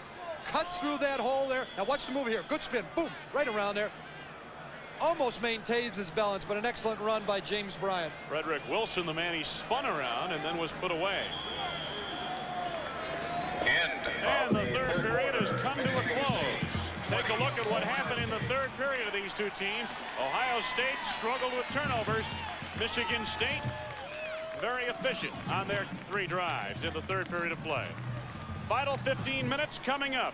Michigan State owns a 10-point lead. We'll return after this from your local station. This is the Big Ten Television Network. Time is slipping by for great savings on 88 Subarus at Don Miller. With rebates up to $1,000 plus your great Don Miller deal, the time has never been better to buy an 88 Subaru. Hurry in now for the best selection of Subaru wagons, America's #1 import wagon, available in front wheel and 4-wheel drive. The affordable, fun-to-drive Subaru Justy is easy to own with the added savings available during this final closeout on 88 models. Don't let time run out on your chance for great savings from Don Miller Subaru. It's time to find the perfect gift that will last for years. La-Z-Boy chairs from $199. Buy now and get free layaway till Christmas. La-Z-Boy Showcase Shop, style 1-800-678-BOYS. Haney Kastenmeier Round 2. The candidates for the 2nd District join us for a special 1-hour edition of For the Record, Saturday afternoon at 5. Putting your safety belt on is such a small matter. I know it can save your life. It did mine. Please buckle up. You may never get another chance.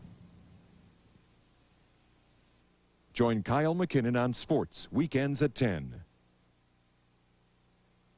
Running back Byron Sanders. He rushed for 181 yards on 32 carries, including a 65-yard run to lead the Wildcats to their first win of the season, a 35-14 victory at the expense of Wisconsin. The Valvoline Big Ten Player of the Week, Northwestern running back Byron Sanders. Wayne Larrivee and Jim Grabowski, Spartan Stadium in East Lansing, Michigan on a clear, crisp, cool day. As Ohio State battles Michigan State, the Buckeyes on offense trailing by 10 points as we start the 4th period of play. James Bryant, the tail of the tandem. On the reverse, Graham looks to throw. Pass fell short of the mark. Graham was taken down, I tell you. Miller came up to make a hit on that play in the backfield that really, I guess, just threw the play into chaos, so to speak. Watch this. Graham, number 84, coming on the reverse. But Michigan State defense, especially Derek Reed, didn't buy the reverse fake. Ball poorly thrown, but, you know, Graham's a wide receiver, not a quarterback. I think he panicked when he saw 44 coming at him. He never really set himself to make that throw. 2nd and 10. 43-yard line of Michigan State. Shotgun for Fry. Good protection. Big Jeff Ellis over the middle is close to the first down near the 34-yard line.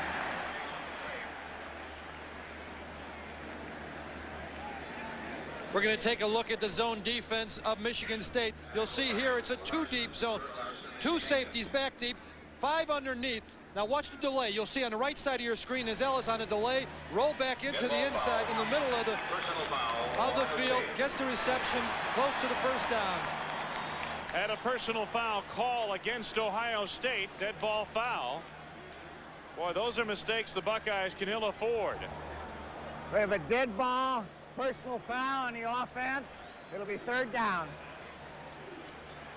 When they look like they're moving the football, I'm speaking of Ohio State, they have a miscue that really hurts them. They have really self-destructed in this second half. There are the statistics through 3 periods. Michigan State looks like they're heading toward a 300-day rushing the ball.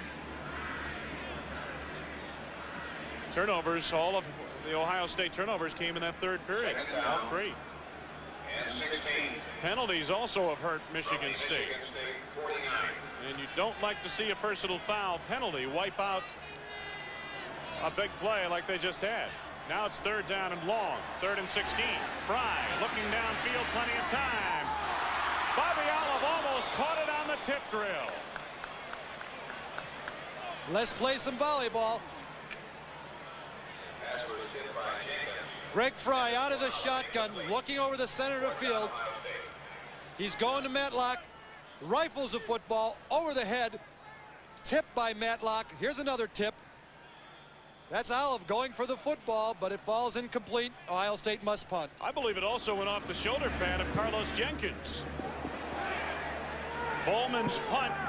Parham's inside the Michigan State 20. Buckeyes have it well covered, and they down it near the 13-yard line. 1st and 10 for Michigan State at about the 12-yard line in Spartan territory when we return. 14:04 to go, 4th period of play.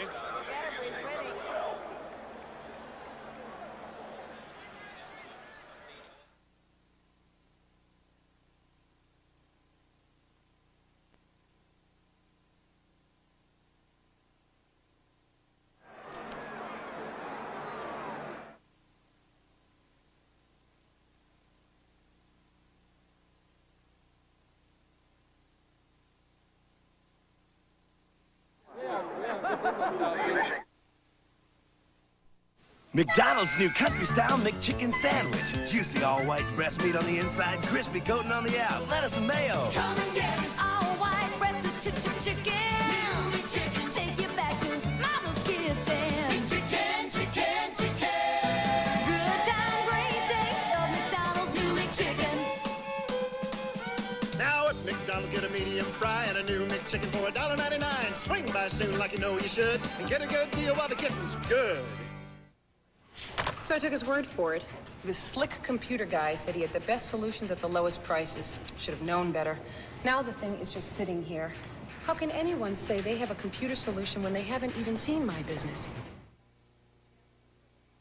But you know, even though we didn't buy this computer at MicroAge, they're going to give us the training and service we should have gotten from the very start. Now that we know the score, next time we'll call them first. MicroAge, with more than 200 locations, as close as the telephone. 1st and 10 for his offense at the Michigan State 12-yard line. Hickson back in the game. Has yardage out across the 15 to about the 18-yard line. Gain of 6 yards. Bellini made the tackle. You know you're in trouble, Wayne, if your secondary has to come up and make all the tackles. Once again, good hole for Hickson. And number 48 coming out of free safety spot has to come up and make the tackle. Mark Bellini on the stop. 2nd down now. About 4 yards to go. Michigan State.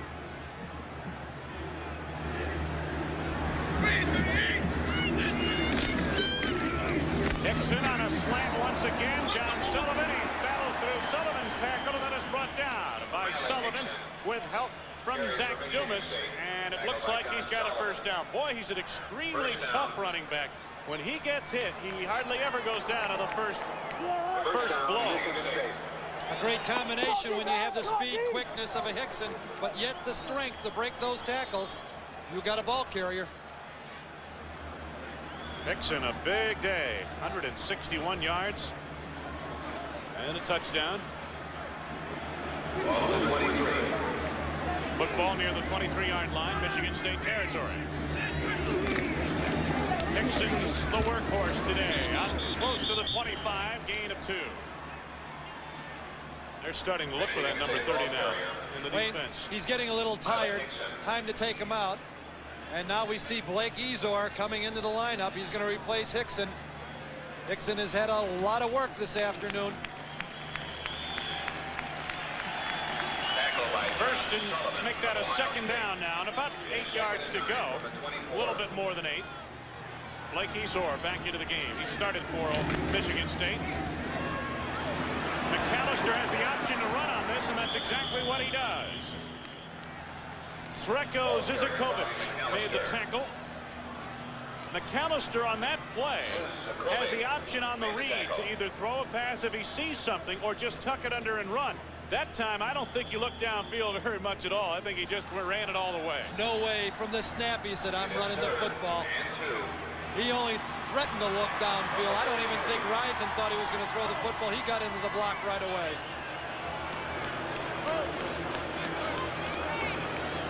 Tremendous disparity in rushing. 3rd and 2. Ezor going for the 1st down. He's got it and more. What a nice block out in front by Rob Roy. He just drove Mark Bellini out of the play.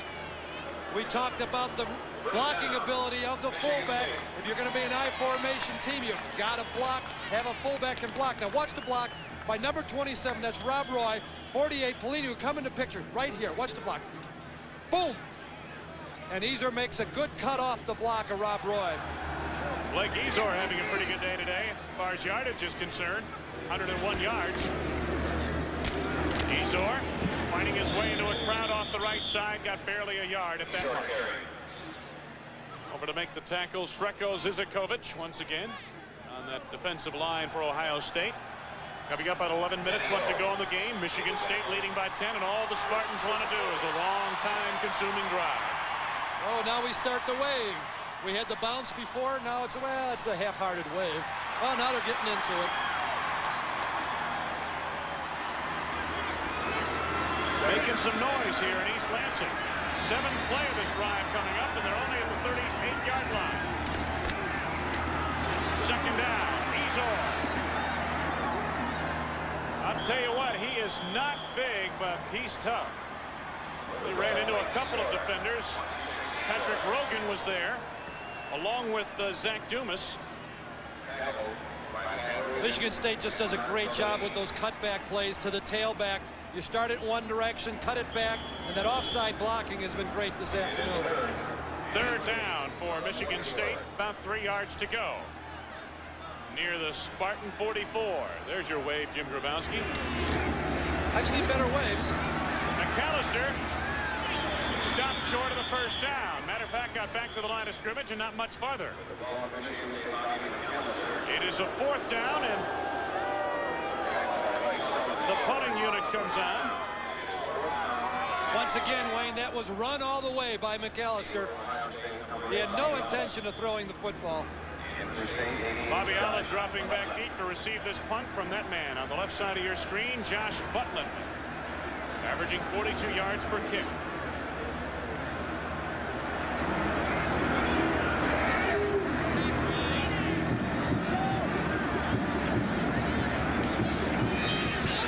Dumas almost got there to block him. Olive with the fair catch signal, makes the catch inside the 10. So the Buckeyes will start 91 yards away. 9:27 to go in the 4th. 20-10. And Michigan State will return after these words from your local stations. Herb Cole knows that education is the key to our future. That our ability to compete in the world marketplace depends on having the best educated workforce in the world. That our security depends on better schools, not just better missiles. And he doesn't just talk about education. Herb Cole set forth a real plan to do something about it. First, priorities. Cut Pentagon spending by 10% and use part of the savings for aid to education from preschool to graduate school. Second, early childhood education. Strengthen Head Start programs so children start school ready to learn. Third, prepare for the future. More emphasis on math and science in high school. Fourth, teachers. Incentives and higher pay to attract the top graduates to education and keep the best teachers in our classrooms. Fifth, opportunity. More funds for student loans so middle class and poor students can go to college. Herb Cole. Nobody's senator but yours. Stay tuned to the end of today's game when Jim and I will be naming the Budweiser player of the game. And Jim, I'm beginning to believe now that Blake Ezor is over 100 yards rushing that you're right. That offensive line deserves an awful lot of the credit. You get two backs over 100 yards. That's saying something about the blocking up front. There's no doubt that the two backs have done a fine job. Both Hicks and Ezor are fine runners in this Big Ten conference, but that offensive line to me has just been dominant. Buckeyes on a 1st and 10 at their 9-yard line.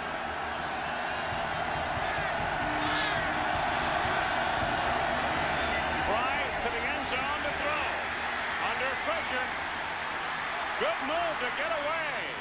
Got it out to the 11-yard line and did well to avoid a safety, number 1, and still nonetheless picked up 2 yards. Travis Davis finally got back to make the tackle. You'll see Greg Fry dropping back in the pocket. Now, if he can find a receiver open on timing right now, step, throw, but he can't find anybody. Now the pocket starts breaking down. He feels it. He runs out of the pocket, makes a good move right here on Willards. Good cutback, picks up a couple yards when it could have been a safety. 9 carries, 27 yards for Fry in the rushing department. 2nd and 8, Ohio State.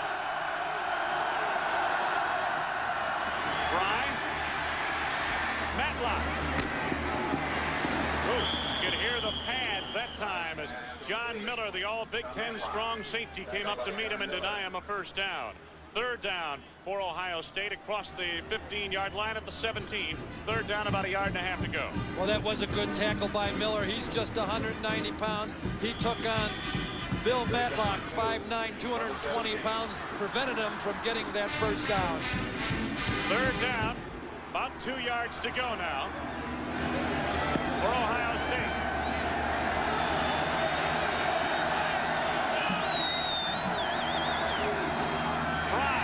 Up throwing. Bobby Olive, first down across the 30-yard line near the 31. Derek Reed made the tackle. 14-yard gain to an Ohio State first down.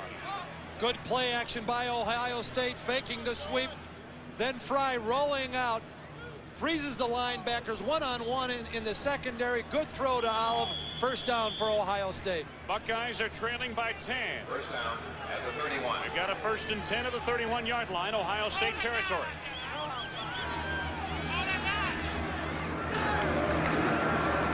Fry on the give to Hicks to the outside. Didn't get much, maybe 2 yards to the 33-yard line. Ohio State had the outside contained. Larson was there. Michigan State had the outside contained, I should say. Gain of 2, 2nd and 8. You just don't run consistently on this Michigan State football team. If I were Ohio State, I'd put the ball near all the time. 2nd down for the Buckeyes. Single back offense here. Now they move Matlock back into the offensive backfield. Fry has protection initially. Ellis is the release man over the middle, and he is close to the first down near the 42-yard line. Jenkins made the stop. Also there, Percy Snow, the all Big Ten middle linebacker. 1st and 10 for Ohio State. They nose the football just across the 41-yard line. Had to be an audible, Wayne. Greg Fry saw something he didn't like. Called the audible, found Ellis open over the middle. Fry came in as the number 3 yardage passer in the Big Ten, but a conference high 9 interceptions this year. He's just a sophomore out of Cincinnati. Matlock in motion. Fry on target once again to Ellis. Out near the midfield marker on a gain of about 7 or 8 yards. Larson on the near side, the man they worked on. You're going to see him continue to go to the tight end and the backs. Michigan State dropping deep into their zones. Ohio State has to throw underneath. Ellis 5 catches, 54 yards. Came into the day with 20 catches to lead Ohio State. In receptions. 2nd down, about 3. 2nd and 3. Time becoming a factor now. 6:25 left to go. Ellis in motion. Fry. Over the middle, wide open. Hicks broke a couple of tackles down to the 42-yard line of Michigan State. Percy Snow finally brought him down. You'll see the coverage by Michigan State. Deep drops, 2 deep zone, 5 guys underneath. They're going to give you the short stuff. They figure if you're going to march it down the field, you're going to eat up a lot of the time, and you may make the mistake, which Ohio State certainly has done in this 2nd half. 1st and 10 in Spartan territory. Fry again looking downfield. Going deep. Leaping grab made out of play by Jeff Graham. What a sensational catch, but he was well out of bounds. Jeff Graham, a sophomore out of Dayton, Ohio. Let's take a look at the catch. It bears watching again. As you said, Wayne, great one-handed grab, but 2 yards out of bounds. For Ohio State's sake, too bad that dotted line there. The right side of the picture wasn't the sideline. Of course, I think the coverage would have been a little tighter if it was, right? I'll tell you, Greg Fry has been doing a great job of avoiding the rush. 9th play of this Ohio State drive. 2nd and 10.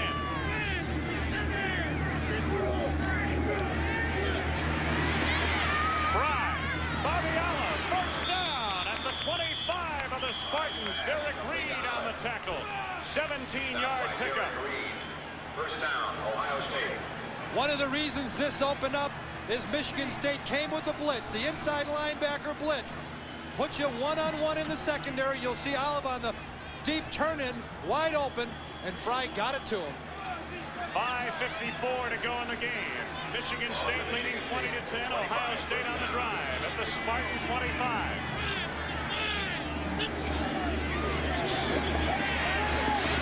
Fry, chased by Reidinger, and he's finally sacked back at the 27-yard line. Chris Willards finally chased him down. By Chris Willards. This has been the story all afternoon. Greg Fry under pressure, but he has the ability to make some tacklers miss, and he turns losses into small gains. That time, Willards cut him down short of the line of scrimmage. Loss of 2, 2nd and 12. Michigan State 27-yard line, Spartan territory.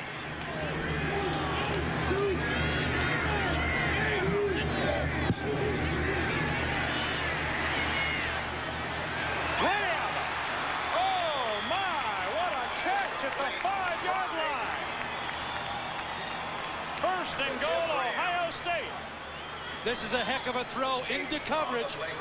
Greg Fry again dropping back. Looking to Graham on the turn-in.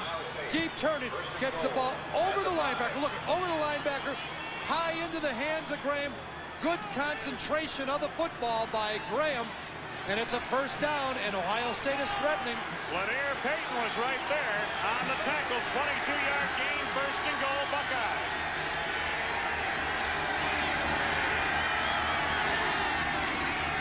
Fry to the corner of the end zone. Intercepted on the play. Derek Reed.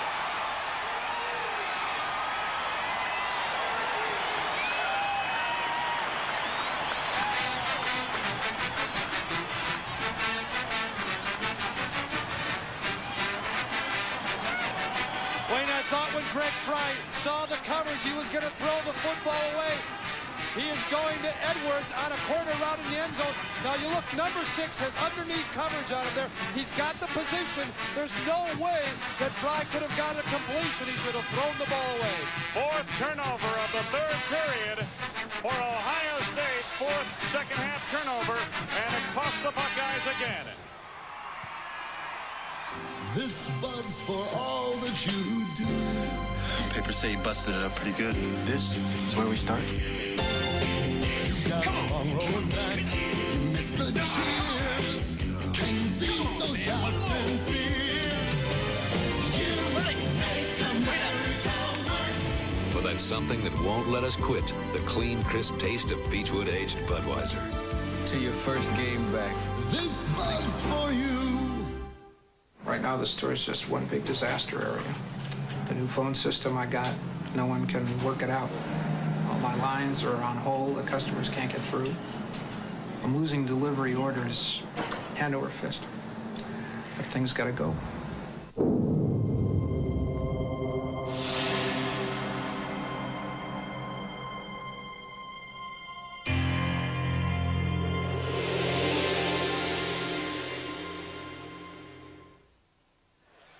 Four second-half turnovers have cost Ohio State, 3 in the 3rd period alone, and then 1 here in the 4th period in the end zone. A fine interception by Derek Reed on a pass into the corner of the end zone. And that man, John Cooper, he's suffering this year, no question about that. Been a tough season for the coach. Michigan State at the 20. George Perlis getting his program turned around after an 0-4-1 start. They've won 2 in a row and hoping to make it 3.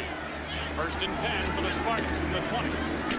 Highland Hickson to the outside, nowhere to go. Boy, they came in waves, did the Buckeyes that time. Looked like Orlando Craig was there. Boy, look at John Cooper. He is really unhappy about something. Wants a timeout apparently now, and Ohio State stops the clock with 4:16 to go. Wanted a timeout right away. Loss on that play of about 2 or 3 yards. So it'll be second down in a long yardage situation coming up for Michigan State when we resume after these words from your local stations. 7 in the 3rd. It's year-end clearance time at Mitchell Chevrolet Toyota. We believe nobody sells for less. See Mitchell Chevrolet Toyota now. Choose the Chevrolet car or truck of your dreams and receive up to $750 cash back, or save up to $1,000 on the value option packages for most Toyota cars and trucks. The year-end clearance and the cash back incentives won't last. So come to Monroe now, where the selection is outstanding.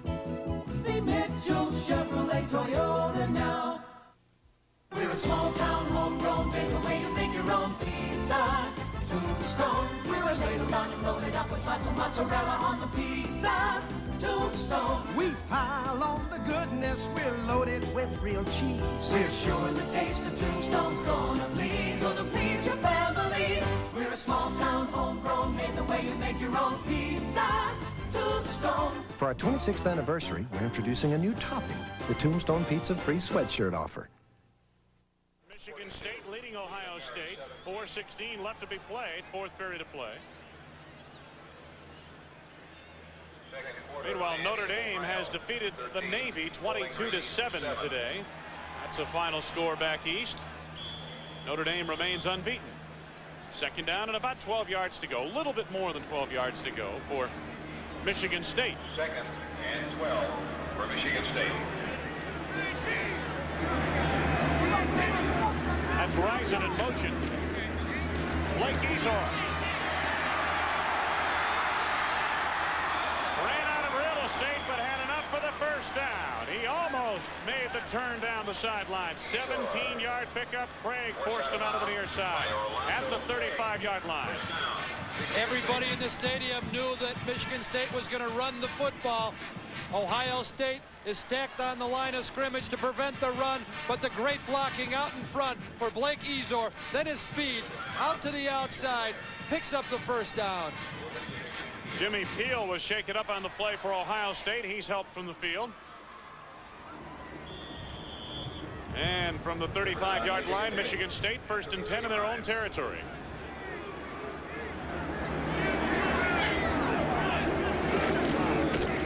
Ezor cuts it back. Just short of the midfield marker, the 48-yard line of Michigan State. Vincent Clark chased him down. What a fine job of running by Blake Ezor on those last two plays. This one going to the left, cutting back to the right, picking up another first down. And George Perlis takes him over the sideline and said, you know, Blake, you're doing a pretty good job. Yeah, that's an understatement, I'd say. We're going to give you a little rest right now. Michigan State on a 1st and 10. Highland Hickson comes in.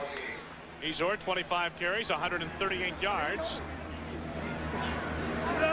First down. Hickson going wide. Pelini chases him down, but needed help to force him out of play. Help came from Tim Rutledge. Gain of about 7 to the 46-yard line of Ohio State. Wayne, you don't get outside the way Michigan State has been doing unless your wide receivers block. That time, Andre Rison in on the block.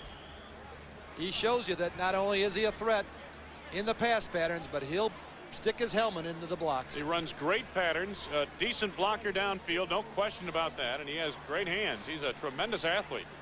That's number 1 at the bottom of your screen, Andre Rison.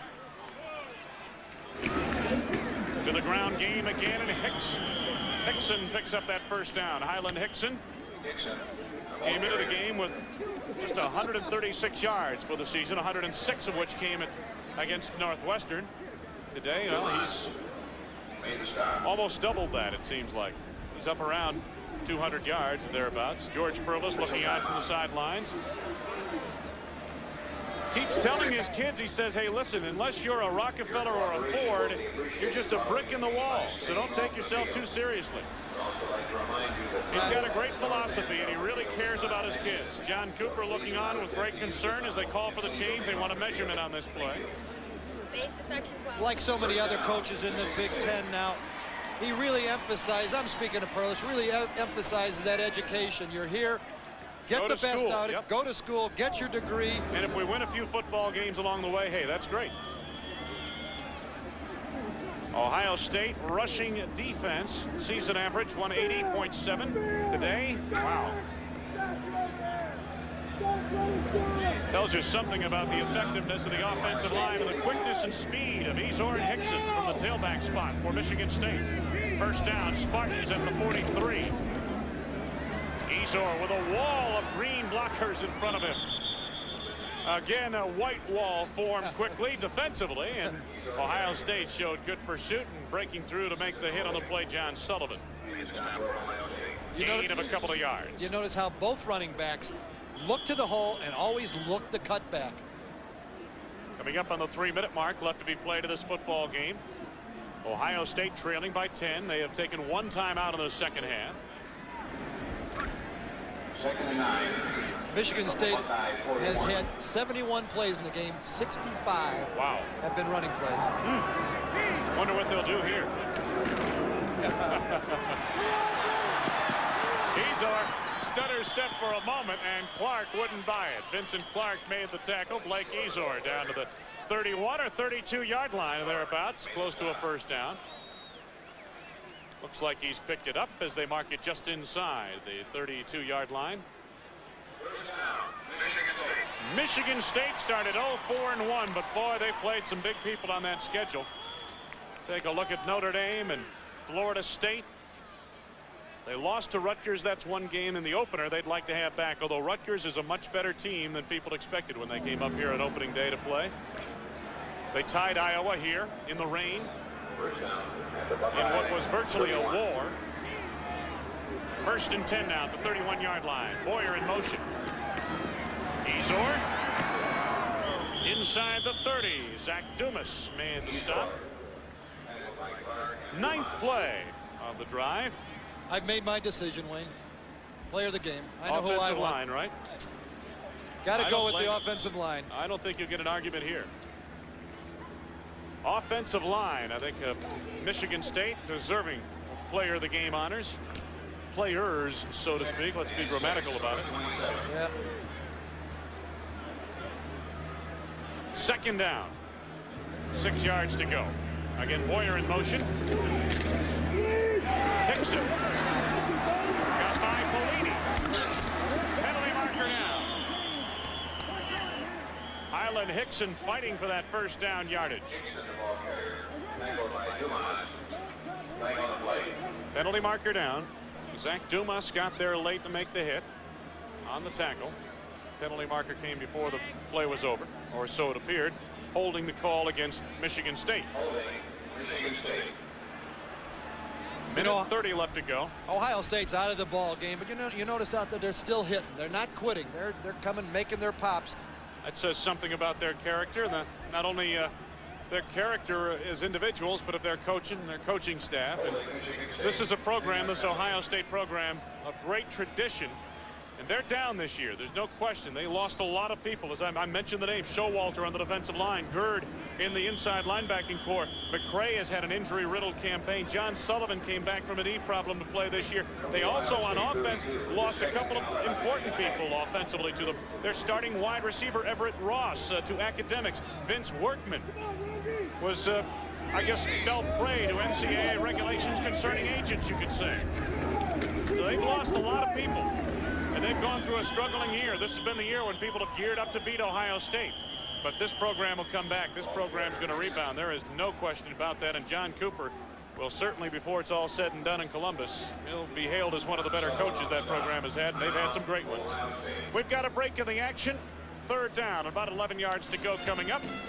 When we resume, John Cooper looks on from the Ohio State sidelines. His team trails by 10.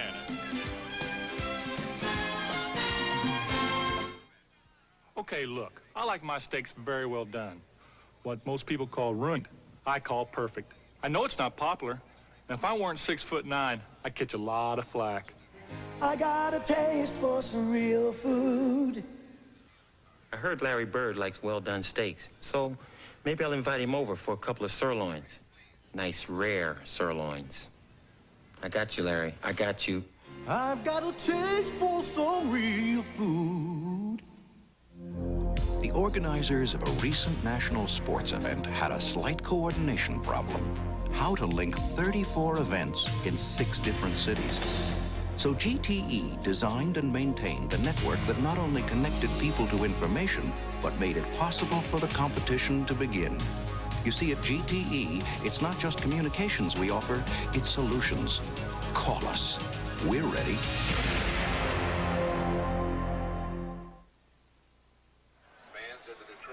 Today's Budweiser player of the game is the offensive line of the Michigan State Spartans. Tony Mandarich, Kevin Robbins, Robert Kula, Vince Tata, David Martin.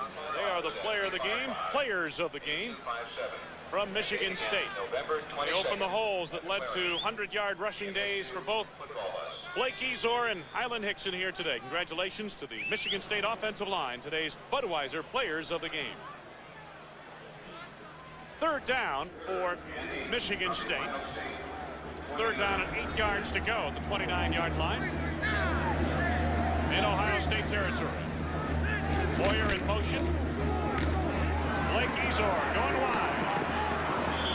Not going very far. Mather lost a yard or two on the play. Over to make the tackle, Polini. Mark Polini, who's been very active from the safety position. John Cooper still scrapping on the sidelines. Wants a timeout here. John Cooper hasn't quit. This ball game's over, but he doesn't know it. Loss of yardage back to the 33-yard line. Third down, make that fourth down coming up, and now 11 yards to go. 53 seconds left to be played. Michigan State leads it 20-10.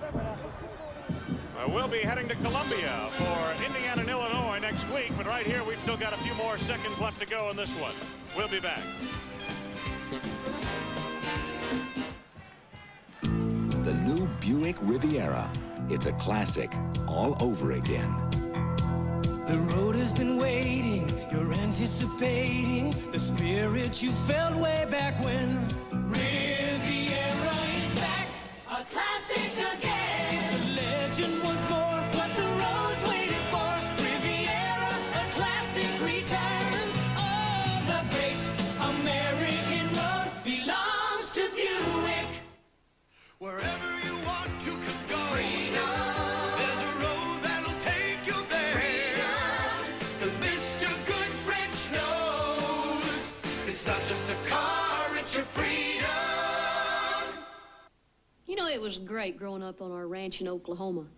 And now when I walk into a New York City restaurant and order up a little bitty Kansas City strip, makes me feel right at home. Oh, I've got a taste for some real food.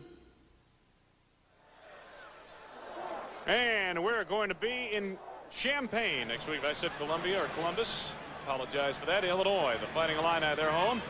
And they'll be taking on Indiana in what could be a very important game as far as bowl prospectus is concerned for those two programs. Champaign, Illinois. Illinois and Indiana next week on the Big Ten Network. Check your local listings for the time in your area. Fourth down, about 11 yards to go, and the offense stays on the field for Michigan State. Blake Ezor, perhaps one final carry. Penalty marker is dropped on the play. Ezor inside the 30 to the 26-yard line. Again, as I mentioned, a penalty marker down. Over to make the tackle, Tim Rutledge and Orlando Craig. 47 seconds left to go. Ohio State will come back one last time offensively. Clipping against Michigan State. That's the second clipping call we've seen on the Spartans in the second half. That's usually the wide receiver coming in on the block. Clipping the call, and it's declined. First down, Ohio State. They get one last crack at it. 47 seconds to go. I believe they have 2 timeouts remaining. I'm not sure. Is it 2 or 1? You know, I must mention on John Cooper calling those timeouts. He knows the game's over, but this is a lesson for his team. He wants them to grow. He wants them to never quit. I stand corrected. They have no timeouts remaining, according to the scoreboard. They take over from the 27. Greg Fry looks to the air. Being rushed on the play. Throws up a prayer to Ellis. Made the catch near the 30 and got shoved back. Gain of 3, maybe 4 yards, depending on the spot of the ball. Percy Snow on the tackle. Bill Johnson was in there harassing the quarterback. Give him a gain of 3. Second and 7. Fry again looking downfield. And the pass thrown behind Scotty Graham near the 40-yard line. On the far side, the big fullback. 16 seconds left to be played. Much of this crowd of 76,000 plus heading for the exits now, as the Spartans have controlled this one throughout. But I'll tell you, Ohio State hung in there pretty well. Turnovers in the second half really killed them. With all the pressure that Greg Fry has been under this afternoon, I think he's really done a fine job. He had one miscue, the interception, that when they were threatening a touchdown, but he's done a good job of not throwing the ball up for grabs. 3 men on the line, everybody else back deep defensively for Michigan State. Fry goes underneath, and it's off the hands of Bryant. Just across the 30-yard line. Boy, when it rains, it pours, doesn't it? 18-32 now for Fry, 213 yards. 1 touchdown, 2 interceptions. Well, it's this time of the ball game. The ball players say, let's get it over. Let's go back to the locker room, lick our wounds, and get ready for next week. 11 seconds left to be played. 20-10. Michigan State over Ohio State. Fry looking downfield, being chased by Johnson. Gets it away over the middle. It's Jeff Ellis, the big tight end, out to the 45-yard line as time winds down. A 14-yard gain into the books, but that is it. A couple of Spartans shaken up on the play, but it looks like they'll be all right. The students charge onto the field, and this one is in the books. There's John Cooper coming over to congratulate George Perlis. The Michigan State Spartans have made it 2 in a row over the Ohio State Buckeyes. George Perlis and company winning their 3rd game in a row. There is Cooper making his way over to shake hands with Perlis. The final score, Michigan State 20, Ohio State 10. And with that victory, Michigan State now 3-4-1. And in a moment, we'll be chatting with the head coach of the Michigan State Spartans, George Perlis. Ohio State suffering the loss, snapping a modest 1-game winning streak. George Perlis is about to join us on the sidelines. We're going to give him the headset now, and we're just about ready to go. And Coach Perlis, can you hear us? Yeah, I hear you. All right, Coach, congratulations on a nice win today. Thank you. Anytime you have a chance to come on the winning end of Ohio State, you feel fortunate and you're happy, and I guess that's all you can say. Had to be a little frustrating in the early going of the ball game. You dominated that first period of play, but found yourself behind due to some mistakes in crucial situations. Well, I think that that started off with the punt out of bounds. It wasn't spotted right because the guy on the sideline had no help back there. Then the fumble, I think your cameras show that the ball was down, and then in the end zone there's a possibility that was a touchdown, and then we had the clip to lose the touchdown. Probably lost 3 or 4 touchdowns today. George, you got to feel great about the offensive line blocking today. They really were dominant, weren't they? Well, they've been dominant for a couple years. Pat Morris has come with us, and coming from Southern Cal, he's done a great job with that offensive line. They play well for him. I don't know what his formula is, but he gets the most out of them. Has Highland Hickson come into his own? Highland came into his own today. Highland's a player. I told him on the sidelines, you're back now, brother.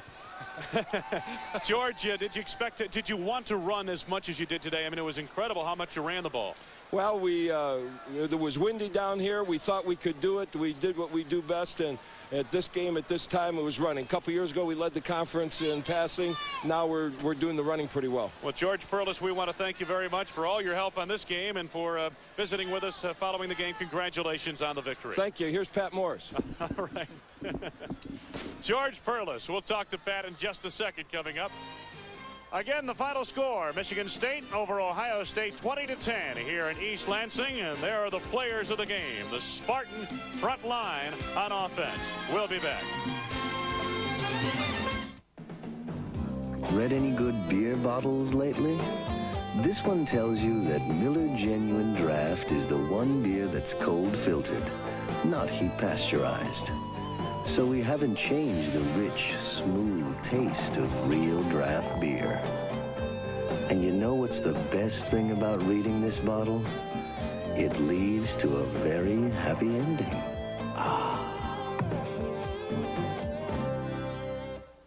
Critical acclaim for our performance.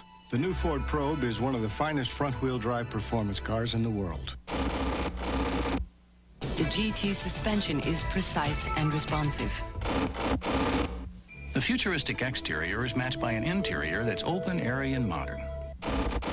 The new Ford Probe and Probe GT, a performance you won't forget. Have you driven a Ford lately? Wayne Larrivee and Jim Grabowski. We're back at East Lansing. Michigan State has won its third in a row. Second in a row over Ohio State, 20-10.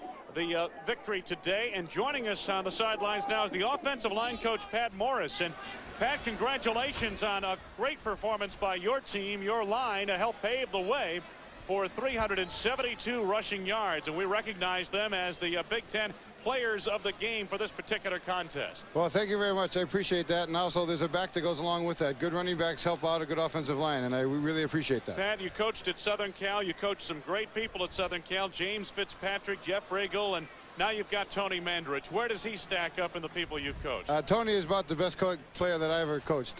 He's special. He's up with the classes of Keith Van Horn and Anthony Munoz. He's just an excellent football player and just keeps on playing. Pat, you ran the football 72 times, only threw it 6. Is that about what the game plan was to be? Not really. You know, at least you thought you may get more holding calls there if you're running that much. Yeah. But basically, I think we thought we could pound them. The guys came on the sideline and says, Coach, we can take them. And I just told George, let's go with it, and we just stayed with the run. You notice there was so many cutback blocks. Your offside was really doing a heck of a job. Yeah, well, that happens a lot with us because they go towards Tony a lot, or they go with our flow. So we tell the backside, you're just as live on the block as the front side, and then you get those cutback lanes. Well, Pat Morris, we want to thank you for taking time out with us. Congratulations on a marvelous offensive line that you put together. And, you know, we talk so much about Mandarich, but Dave Martin's come along in the center position. Vince Tate is a bona fide player. So is Robert Kula and Kevin Robbins. They've done a great job. Indeed, you got to work it together as a team, and they did today. Thank you very much. Thank you. That's Pat Morris, the offensive line coach for Michigan State. We'll be back. Today's game has been brought to you by Budweiser, Beechwood aged for that clean, crisp taste. This Bud's for you. By Valvoline, high-performance motor oil. Valvoline, because motor oil is not just motor oil. By Ameritech, solutions that work. By Mr. Goodwrench. No one knows your GM car better than Mr. Goodwrench. No one. And by Buick and your local Buick dealer. The Great American Road belongs to Buick.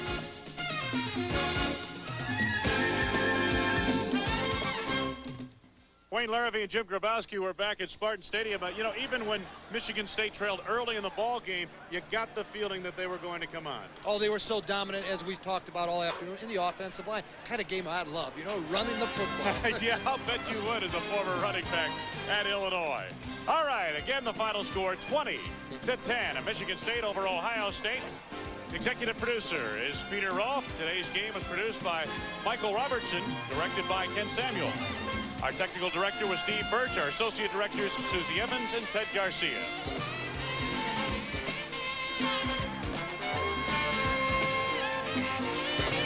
Coming up next week, the Big Ten Network will bring you the Hoosiers of Indiana and the Fighting Illini of Illinois, live from Champaign, Illinois.